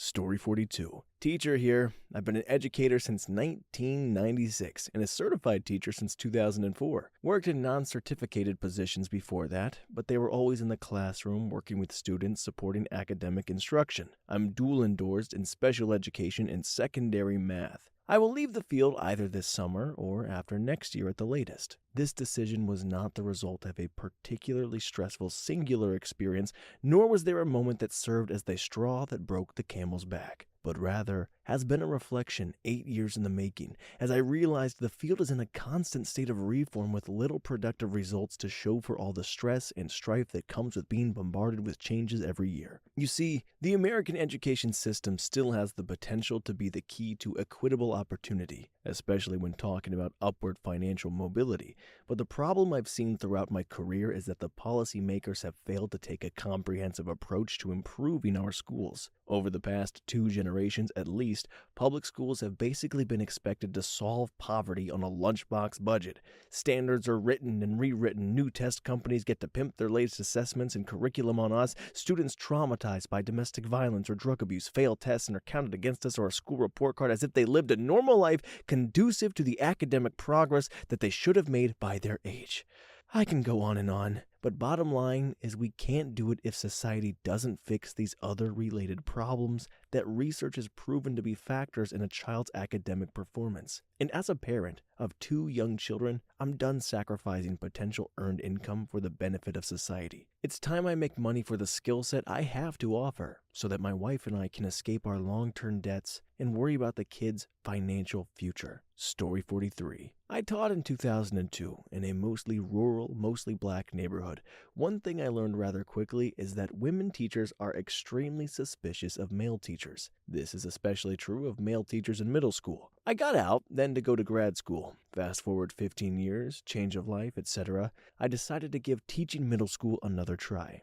Same basic environment. Our school is such a poor area that the entire school was given free lunch. I was one of 2 male teachers in a K-8 school. I taught 7 and 8. Won't say what subject for fear of doxing, but I can tell you it was STEM, and I am supremely overqualified to teach my subject. Here is the litany of horrors. Petty infighting is an art form in education. A building full of middle-aged women only amplified this trend. Most of the veteran teachers were divorced women who enjoyed venting their frustration with men onto me, the new teacher drowning in first-year nightmares. The janitors were basically the CIA for my principal. They funneled gossip from the kids to my principal.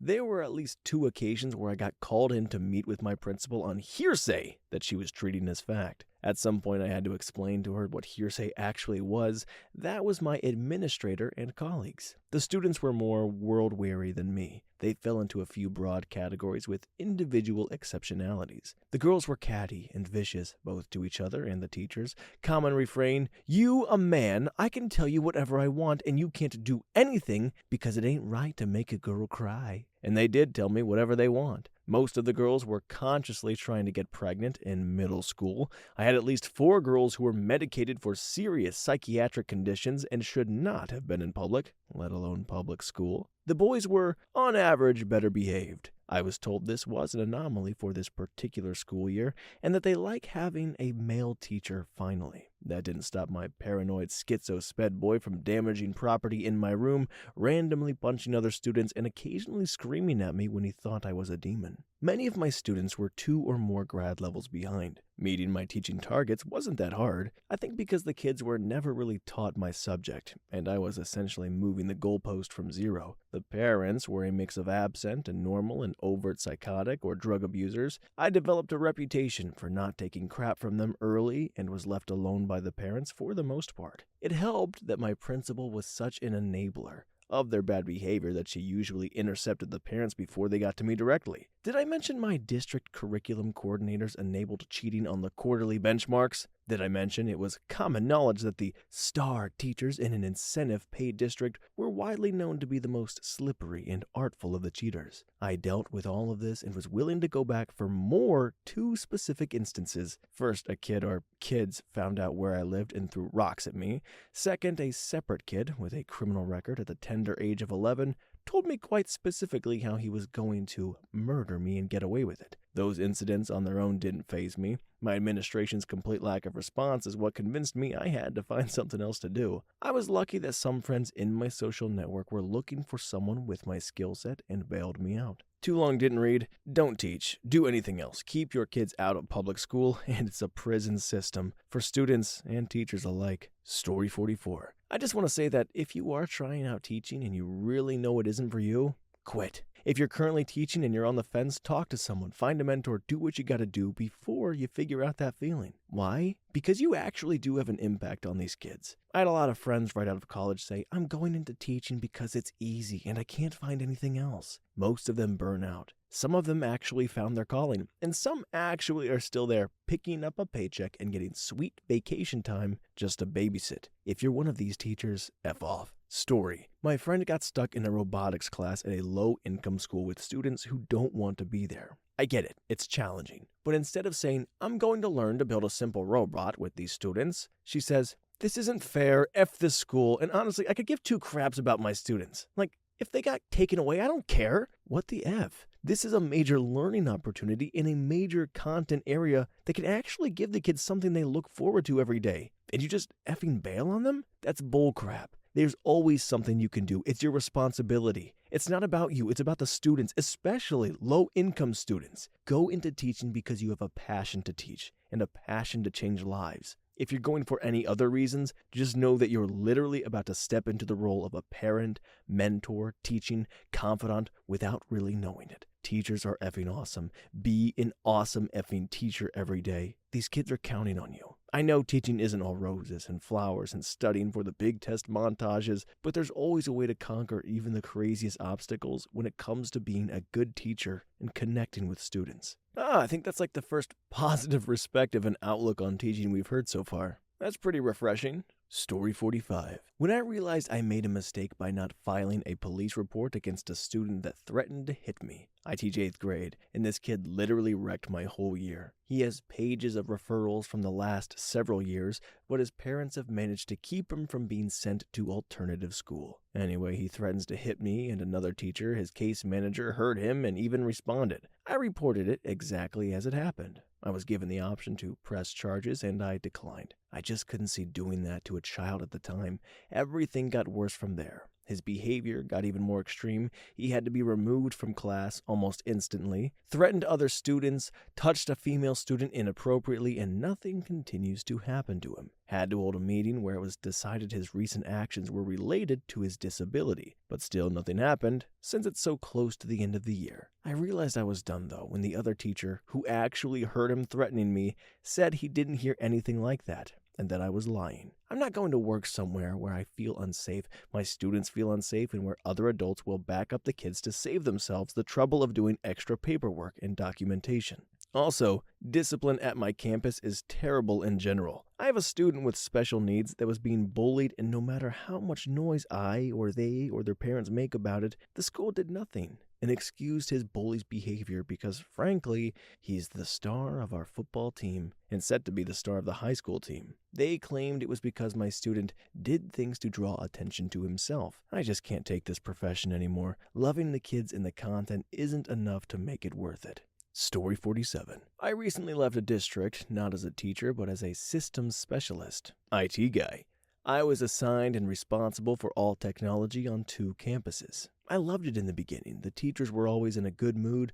They loved seeing me because I was the guy that would make their job a little easier when they saw me. I would even do my own form of teaching to a group of students that were interested in technology on an elementary level. It was great to know I had value and was able to pass what I knew on and help others. Then things changed. Teachers' curriculum changed and was conformed to all do the same thing, the same day. Testing time was the most stressful point of the year for them and the students. I even saw numerous students walking down the hallway crying during testing because they knew they weren't doing well. Think 3rd to 5th graders here, with everything having to be the exact same across each campus on the same day. When one tech issue came up, a few others would come up, and it would be hard to get all of them simultaneously so that the teachers could do their job the way the system forced them to. It just became too stressful. I developed high anxiety because each time I would walk down the hallway, someone would be in a near panic because something wasn't working. On STAR, or state testing days, I would vomit from stress that all 90 state-approved testing machines in the network would work right, and when one didn't, I'd have to call the State Department of Education right there. It was insane. I'm now home with no job, trying to deal with my extreme anxiety, and it's hurting my family. And I wasn't even a teacher. I can't express how much I respect and have respect for teachers in our education system. Story 48. I was an adjunct professor for 5 years or 9 semesters. There was no one moment. I got so tired. I taught English Comp in 2 different sections.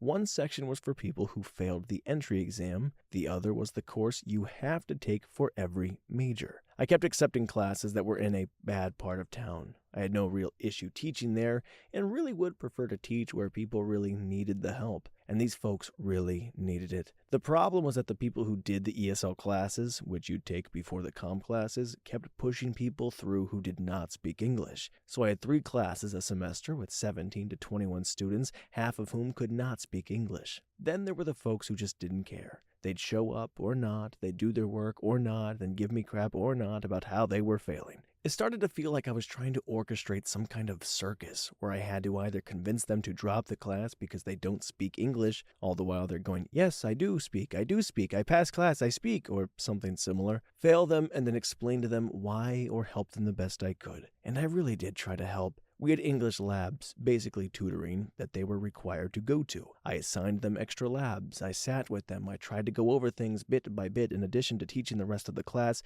They couldn't go because they had kids. They had 2 jobs. They had other obligations that outweighed their education. One of the professors I had early on asked a kid once, if your crappy job is so important, why are you getting an education? As a way of saying, hey, your education trumps your job at McDonald's, but it just didn't work for these folks. And why should it have? I think the end for me was this one student. She was a Haitian lady about my age and had a few kids and a husband at home and all that jazz. She worked incredibly slow, but that's fine. Everyone goes at their own pace. She did not speak to me, really, only nodded and smiled, and sometimes would say a word or two. She turned in a paper every so often, and it was okay. It wasn't great, but in class she hardly did any work at all. If there was any single tipping point for me, it was this student. The last day of class is an in-class essay that is timed. She came in, sat down, put her computer screen up, and sat there. All the other students were typing away and getting their crap done. Halfway through the time, I took a stroll through the class just to make sure nobody was doing anything weird. Plagiarism popped up from time to time, and at a certain point I became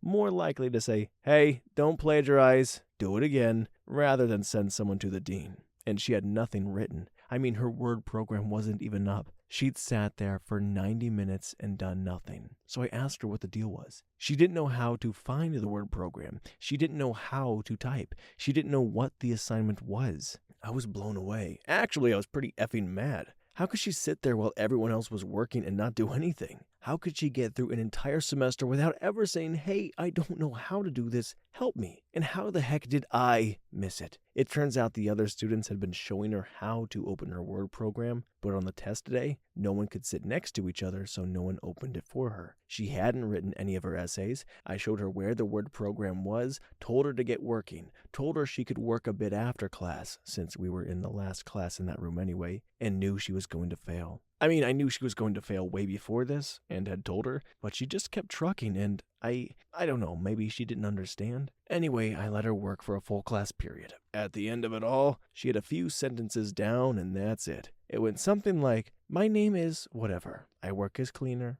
I take classes. I'm married. And so on for a few sentences. I had other students that were messed up in one way or another. I had a guy who was in his 60s who had just learned to read. He was one of my favorite students ever. He was so full of hope and driven, it was amazing to have him in my classroom. I had a few students who were learning English and just killing it and really putting in 110%. I had students who were addicts and nodding off in class. It was just this one lady that totally broke my spirit. I felt like a total failure for not realizing initially that she'd written none of the work she'd handed in. And I realized I hated it. I hated reading their essays. I hated sitting there while they talked amongst themselves in their own language during class, sometimes over me, sometimes when they were meant to be working. The particular campus I'm talking about had Brazilian, Portuguese, Spanish, and Haitian-speaking students, and just, I hated everything about it. I hated explaining over and over that in English this had to go before that because that's how it was. And yes, I get that it's the other way in your language, but this is an English class. I hated the students who just didn't listen to me because they were great at essays in their own language. I just lost whatever flame had made me want to help in the first place. The last semester, someone was shot at the fast food joint that was adjacent to the campus. It was a remote campus, and I said, well, I guess that's it for me. I guess I felt defeated, and I could have gone back to just taking classes on the main campus, mostly upper middle class white kids, but they had their own issues. They didn't care because they weren't paying. They didn't care because they only needed a C. They didn't care because English is stupid or whatever. I didn't and don't think I should teach if I'm not willing to fail the crap out of everyone who deserves it. And my heart just can't take it. That woman deserved to fail, as many other students before her had, but that doesn't mean I didn't go home and cry about it and think about how hard she must have had to work just to keep her head above water. I've thought about going back to teaching because I really did enjoy helping. I enjoyed sharing something I loved, and sometimes I'd assign something and a student would come to me and be like, "Wow, that was great. I've never read poetry or short stories or a news article that I enjoyed or identified with or didn't fall asleep from." And that would make it worthwhile. Just not worthwhile enough, I guess. Story 49. I've always been a good teacher, but I've never been a good disciplinarian. Being a teacher is so much more than just teaching subject matter. It's being a parent, a boss, a friend, a therapist, a guardian, a mentor. I was good at the teaching part, not so much the other stuff. When people express surprise at my current job, I joke that computers actually sit down and shut up when you tell them to. So firstly, I just wasn't very good at the other stuff. The final straw, though, was that I taught at a small school in rural Alabama. I taught the entire 10th grade and half of the 9th grade. There was a girl in 10th grade, but she had failed her 9th grade English class, so I had her twice a day, once for 9th, once for 10th. The 9th graders worshipped her, and the 10th graders thought she was funny. She would pass notes to her friends, and when I stopped them and collected the notes citing classroom distractions, the notes would say things like, "Call me Mr. Gemaculus. My number is..." She would raise her hand and ask me what a G-spot was. She winked at me and blew me kisses. She would wear sweaters or regular shirts in her other classes, but when she came to mine, she'd wear extremely revealing shirts and violating the dress code. At the time, I was 25, and she was a 16-year-old girl. I documented everything. I wrote emails to the principal detailing what happened each time. I kept the notes on file. Every time she did something inappropriate, I would write her up and send her to the office to discuss her actions with the principal. I called her parents to discuss her behavior, and the mother basically said, "I can't control her." One day she walked into class, and I was speaking with another student by my lectern, and she slapped me on the butt. I lost it. I personally escorted her to the office, explained what happened to the principal, and demanded that she be removed from my classroom. I wrote a letter to the school counselor and the superintendent of the school with a simple message: remove this girl from my classroom.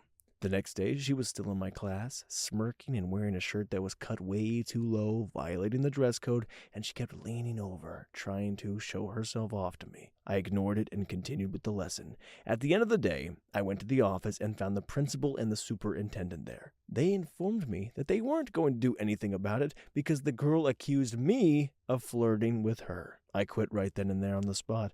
I realized then and there that being a male teacher in a school with underage girls and an administrative staff that was unwilling to back me up was just asking for a lawsuit.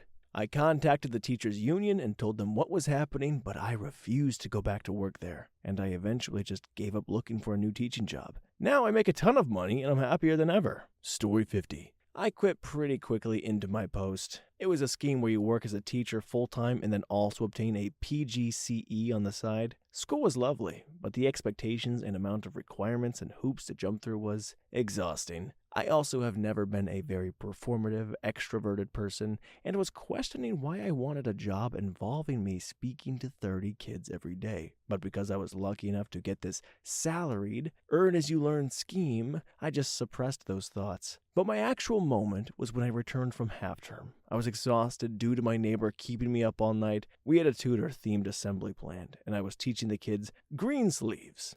I'm not the most flowery or happy person, but this was just the most pointless crap ever. And considering that was meant to be fun, in comparison to teaching math, I just thought, nah, F it, I'll see ya. Now working a regular old office job and have my weekends and evenings and sanity back for more money. Insane amount of respect to teachers, but being a teacher in the UK is not a good route right now. Story 52. Technically, I didn't quit, but I'm leaving the school I work at after this year, my 5th year. They aren't offering me a contract, and I don't want one anyway. I work in a Catholic school, and I'm an atheist. In Alberta, they have publicly funded Catholic schools. It seems like an odd fit, but my old principal was a natural administrator, and he was able to make it work. He was let go last year since he was getting divorced, which is grounds for termination as we're on contract to uphold Catholic values. And on his way out, he got me a probationary contract, which means they should have to hire me as a permanent employee or fire me after 3 years. Before that, I was put on a temporary contract every year, which prevented me from having any job security. I can only assume it's because I'm not a Christian, because that's kind of thing is fairly unusual. This might sound funny, but I was constantly subjected to discrimination for not being Christian. I was threatened regularly by staff, telling me I'm going to get fired when I supported any non-Catholic views. This included being pro-choice, supporting assisted dying, or LGBTQ people. I remember last year a lesbian student and her friends wanted to start a gay-straight alliance. I brought the idea to my old principal, and he initially was supportive. The next day he told us we couldn't do it. I assume the Catholic Church shut the idea down. I still feel pangs of sadness when I remember her having to walk up the hill alone to the public school so that she could join theirs. I assume she must have felt totally isolated. I also remember one day a Catholic teacher in the staff room piped up and claimed that one of our grade 12 students shouldn't be allowed to attend our school because she was pregnant. I felt compelled to verbally disagree with her, and these types of things routinely got me into hot water.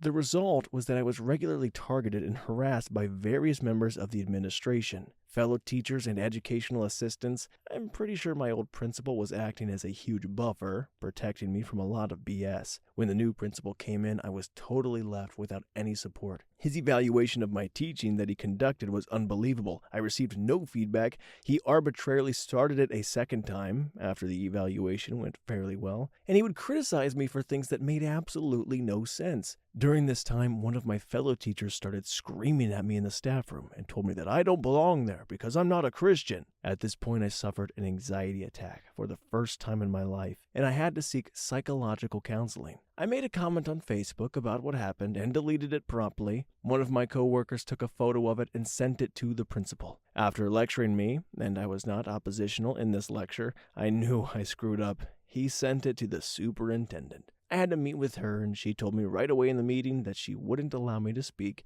and that I was to sit there while she browbeat me on the subject. She accused me of unprofessional conduct, which isn't in her authority to do. At this point, I'd been sending out resumes, and I was able to land a job where my old administrator ended up. A non-religious school, thankfully, but I wanted to see if we're going to give me a contract for next year, so I kept to myself. Needless to say, I was told I wouldn't get a contract. I asked my union about why Catholic schools are allowed to openly discriminate against people based on their religious affiliations. Apparently, Catholic school boards were created centuries ago, and they are legally allowed to violate the Constitution in this way. There is also an entry in the School Act which states that schools need to be safe and caring to all staff and students. This is clearly not the case at my school, but there doesn't appear to be any avenue for teachers who feel this sacred law has been violated. I could go on a lot longer about all the ridiculous crap that students and non-religious staff have to endure in this school, but I have to go to work. I have a prescription for sick leave, but I chose to go back to work anyway and just enjoy teaching my students. I no longer have anything to lose there, so my principal can't intimidate me anymore. Story 53. Not me, but my sister is a teacher. She pretty much quit, but like others here, it's been a number of small things over the years. Again, like others, there seems to have been a shift in support and responsibility from teachers to parents and pupils. One example that sticks on my mind was a kid with a history of trouble who would become violent at the slightest thing, attacked her on a class one day. No support from the school, they just wanted to ensure they didn't get sued. Hung her out to dry, but thankfully, nothing came of it. Another would be a similar, almost funny case of her teaching a lesson when she turned around whilst gesturing for her hands and a kid standing behind her. I believe she was warning another kid off playing with a Bunsen burner. She stumbled into another child and her hand caught the top of his head. Nothing major and no marks, and she apologized and the lesson went on. The kid later accused her of assault and had 3 of his friends back him up. Despite every other people in the class disagreeing and saying it was an accident, she ended up getting suspended, being dragged through a police interview where the police basically accused her of child abuse. The police decided to take it to court, and the school hung her out to dry again. Go to court, and they dropped it the day before due to lack of any evidence. She still couldn't go back to that school and left. The kid suspended 3 months later for stabbing another kid. My sister had to fight for 2 years to have her police record clean, since she now had a mark that showed up on work checks for child abuse, despite never being convicted or even taken to court. But apparently the police wouldn't take it off until she had to go through a year or so of legal wrangling.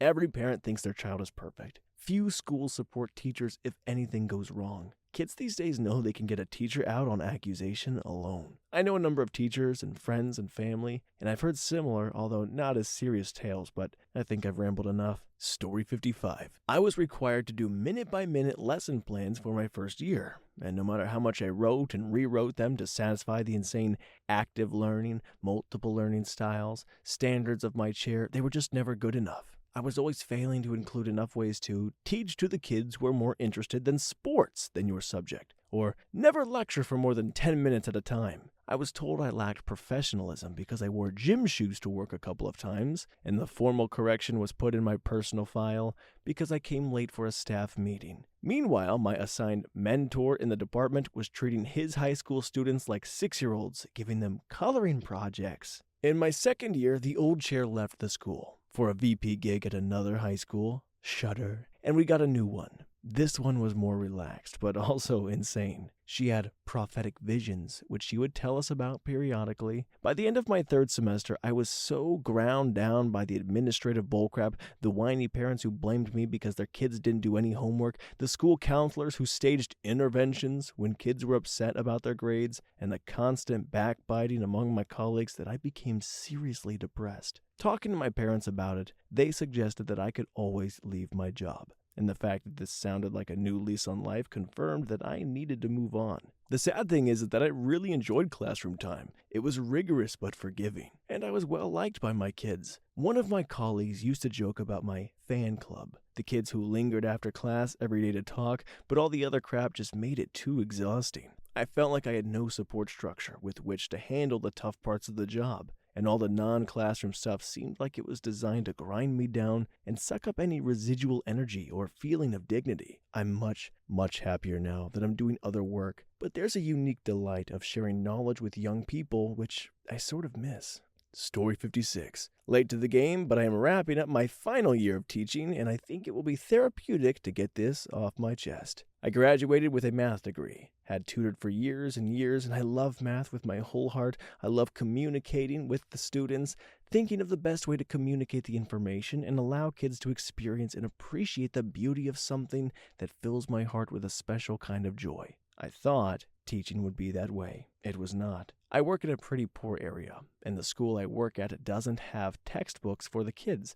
They didn't even have a curriculum for the course I was to teach, geometry, when I got there. So I and my colleague built the entire curriculum, lesson by lesson, from the ground up in our first year. It was so much work and so stressful that I hardly even realized how much crap I was getting from the kids in the actual classroom. My second year, I tweaked and improved the lessons over the year. I was teaching a second course, but by and large, things were better in terms of planning and general organization. That year, I could actually focus on teaching and communicating the beauty of math. That's about when it all fell apart. Teaching is a deeply personal job. You pour part of yourself into each lesson and a lot more of yourself when you're putting the show on for the kids. Every day I would share with them something that I found fascinating in the most innovative and creative way I could imagine, and every day it got spat on 5 times. The difficulty of having 160 kids strongly dislike everything you do day after day ate at me. My kids wouldn't listen to me. They would talk over me. They would come late, cut class, and wouldn't do any work in or out of class. In short, I had a management problem. By the end of the year, it had become a babysitting job rather than a teaching job. I was just trying to prevent chaos from ensuing. When we actually got to math, I found they were so far behind where they should have been that I couldn't get anywhere. They'd just been pushed through each class until they got to mine. It was impossible to make any significant gains. Everything I loved about math and communicating, it had eroded away. I felt like a hollow shell of a person, bitter about the job, bitter about my students, depressed and angry. I had become so jaded about the public school system, I finally decided to leave. Maybe one day I will return to the classroom, but I need some time to breathe, to separate myself from the situation and return to what I love about math. I'm going back to school next year to pursue my PhD, and I hope it works out for the best. Story 57. Both of my parents were teachers along with multiple older cousins, so being immersed in the culture of education for most of my young life, I naturally thought teaching would be an amazing career for me. I struggled through school but thought it was a good life lesson to be able to understand what it was like to not get it from the student perspective. Because I'm male and was teaching in a lower income suburb, I quickly got all of the problem kids and single or no parent kids placed in my room every year. I loved this challenge. It was amazing the growth you could see from September to June. Then after a few years, the reality of not having parents who cared about their own kids really started to affect my health in a negative way. They were sending the kids to school without proper clothing, but coming in for conferences in brand new expensive clothes with the newest phones. The lack of parental responsibility was also appalling. I taught 4th, 5th, and 6th graders. Everything became my fault or responsibility to fix. I was wearing down. I had one student who was absent for 2 weeks straight, and the mom had been calling me every day, giving me updates on his wavering wealth. I had the rest of the class make get well soon cards. We decorated his desk for his return to school. When he finally came back, I was expecting to see a gaunt, recovering child. Instead, he was very healthy looking, tan even. Everything was great. When I asked him how he was doing, he said, "Awesome, Disney was so cool." His mom had been calling in fake health updates for 2 weeks while they were on vacation. This same year, a girl in my class, 10 years old, came into school sobbing because her father committed self-unaliving the night or two ago. I can't remember exactly the timeline. By jumping in front of a train, she asked me if she could read his departing letter to her in front of the class. Then the capper that year was another boy in my class had been told from infancy that his mom died of cancer when he was a baby. Everyone knew she was killed and that the case remained open. Until one day Dad decided to spill it after 10 years of lying. That was it. I could no longer risk my mental or physical health in that career. I wish I could have stuck it out, but I was living the lives of these kids every day and bringing home their problems, which wasn't good for my kids or my wife or my family. Story 58. Not a teacher, but I will tell you about a teacher from my high school. This will be a long one. This teacher graduated from the same school I went to, so people already knew who he was. On top of that, he also became a full-time substitute at my school while he was looking for his first teaching job, which was at my school, as mentioned before. His area of education was in high school math, and he was hired to replace the teacher that taught pre-calculus, calculus, and college calculus. There was a program that classmates, including me, could use that allowed them to take college classes your junior and senior year, but he wasn't qualified to teach that yet. Point is, he started teaching some fairly complex math right away, and there was only about a 5 to 6 year age gap between him and his students. I wasn't in his class that year, but crap went down. Students at the school I went to who took these high-level courses were usually on track to make the top 10 or be valedictorian, so people were vicious about making sure they understood what was going on. With that being said, this poor guy couldn't teach fast enough or coherently for these students to understand. With the small age gap, his students would be very rowdy in class, and then they found his social media and his MySpace, which had so many cringeworthy pictures and posts which just started a downward spiral. I think at one point people were printing out these cringeworthy pictures of him and taping them all over his classroom. The worst part was that this was one of the nicest guys you could ever meet and didn't deserve any of that. But teenagers are effing relentless. This teacher ended up crying in front of his class several times that year. The silver lining in all of this is that the next year when I took pre-calculus, this teacher was moved down to freshman algebra 1, which ended up being a good fit, and my school hired the most amazing teacher to replace him. She was in her mid-40s, teaching for the first time, but she was like a second mom and made math fun. We start school late August and ended up doing everything the teacher did the year before by January. Even better, this teacher got us through pre-calculus a month and a half before school ended. So we just did fun projects and started learning calculus during the rest of that time. 90% of her students finished with A's and the rest had B's. It would have been crazy for anyone to finish any lower. I hope I'm as good of a teacher as she is one day. Story 59. My senior year of college, I got a job as a full-time sub in a local Catholic high school teaching physics. Their physics teacher had quit 2 days before school started, and they'd call our physics department chair asking if they'd be able to help out. I should point out, I was just a physics student, not an education major or anything, so I literally drove to school one day, early, interviewed, and was thrown into the mix. All things considered, I did pretty well. My students loved me, and my honors class built an effing trebuchet for extra credit. Anywho, a few months in, the principal sat in to see how it was going. In his review, he said I was doing great, but I failed to lead the class in prayer. I went to public school, so I didn't realize this was a thing. So I picked out 3 things that night and brought them to class. My favorite prayer, Serenity Prayer, the lyrics to RATM's Bulls on Parade, and the reading by Bob Dylan's Last Thoughts on Woody Guthrie. I spent 20 minutes before each class reading them and discussing how I felt that prayer time should be used for any of the students to express something they felt was important. Mostly kids just said a quick prayer, like a Christian song was played or something, all good.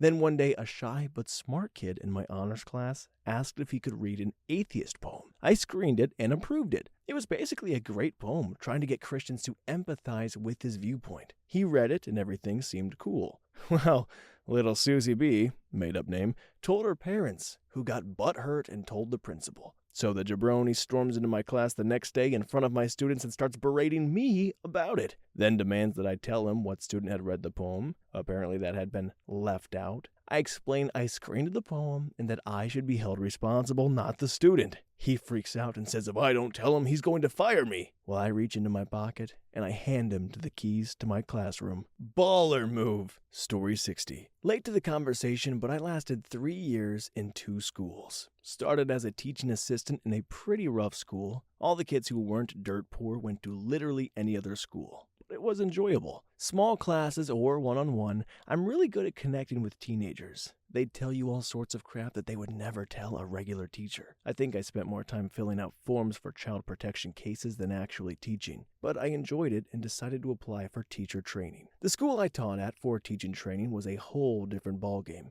The school and the SCITT, School-Centered Initial Teacher Training, was ranked outstanding by Ofsted. That's the regulatory body for schools, and had even been visited by the Secretary of Education, who was and is a knob. However, this is where I learned that outstanding schools pass all of the pain on to teachers. For example, all the staff were given iPads to tick the box for innovative leadership, but we could not afford textbooks for the students or decent laptops to play video. There was plenty of waste like that, which I could see, which was surprising given that schools are essentially businesses. Most of the students were awfully behaved, and a few, if any, were going to use the skills I had taught them in their day-to-day lives. They wanted to be hairdressers or laborers if they wanted to do anything at all, and understandably gave few craps about what I said regarding social mobility. I also had to make all my resources from scratch, and I was expected to work at least 55 hours a week. Most teachers I know never make their own resources, which is why English schools have largely studied the history of medicine and Nazi Germany since the 1970s. They told me multiple times that I could not even leave the course. They'd had quite a few dropouts and didn't want their numbers to look bad. But bear in mind, I was paying $9,000 to do all of this.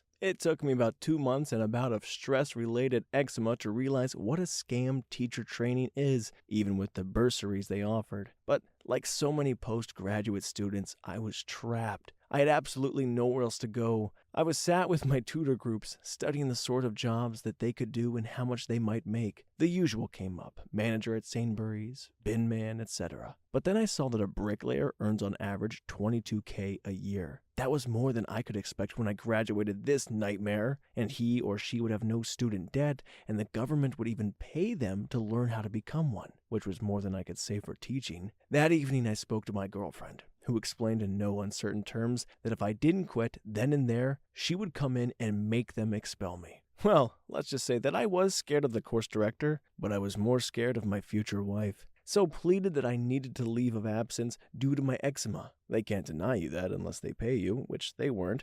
And when they asked me back in a year, I just told them to stuff it. I got my old job back, but to be honest, the spark had gone. I'm still good at engaging teenagers, but all I see are their flaws now. I know most of them need positive experience in their lives, but I just feel like so much of what they learn is pointless, and they are keenly aware of that. I also see many of the teachers for what they are as well. People who, like me, believe they can't do any other job. Alright guys, that concludes our stories of the trials and tribulations of what it's like to be working in education. If you guys have any nightmarish stories that you would like to share down below, feel free to do so. But if you also have any positive spins on future wannabe teachers, feel free to leave those down below too. A good mix of both is nice for everyone, and I'll read all of them. But anyways guys, thanks so much for hanging out with me through these stories, and I will see you in the next episode.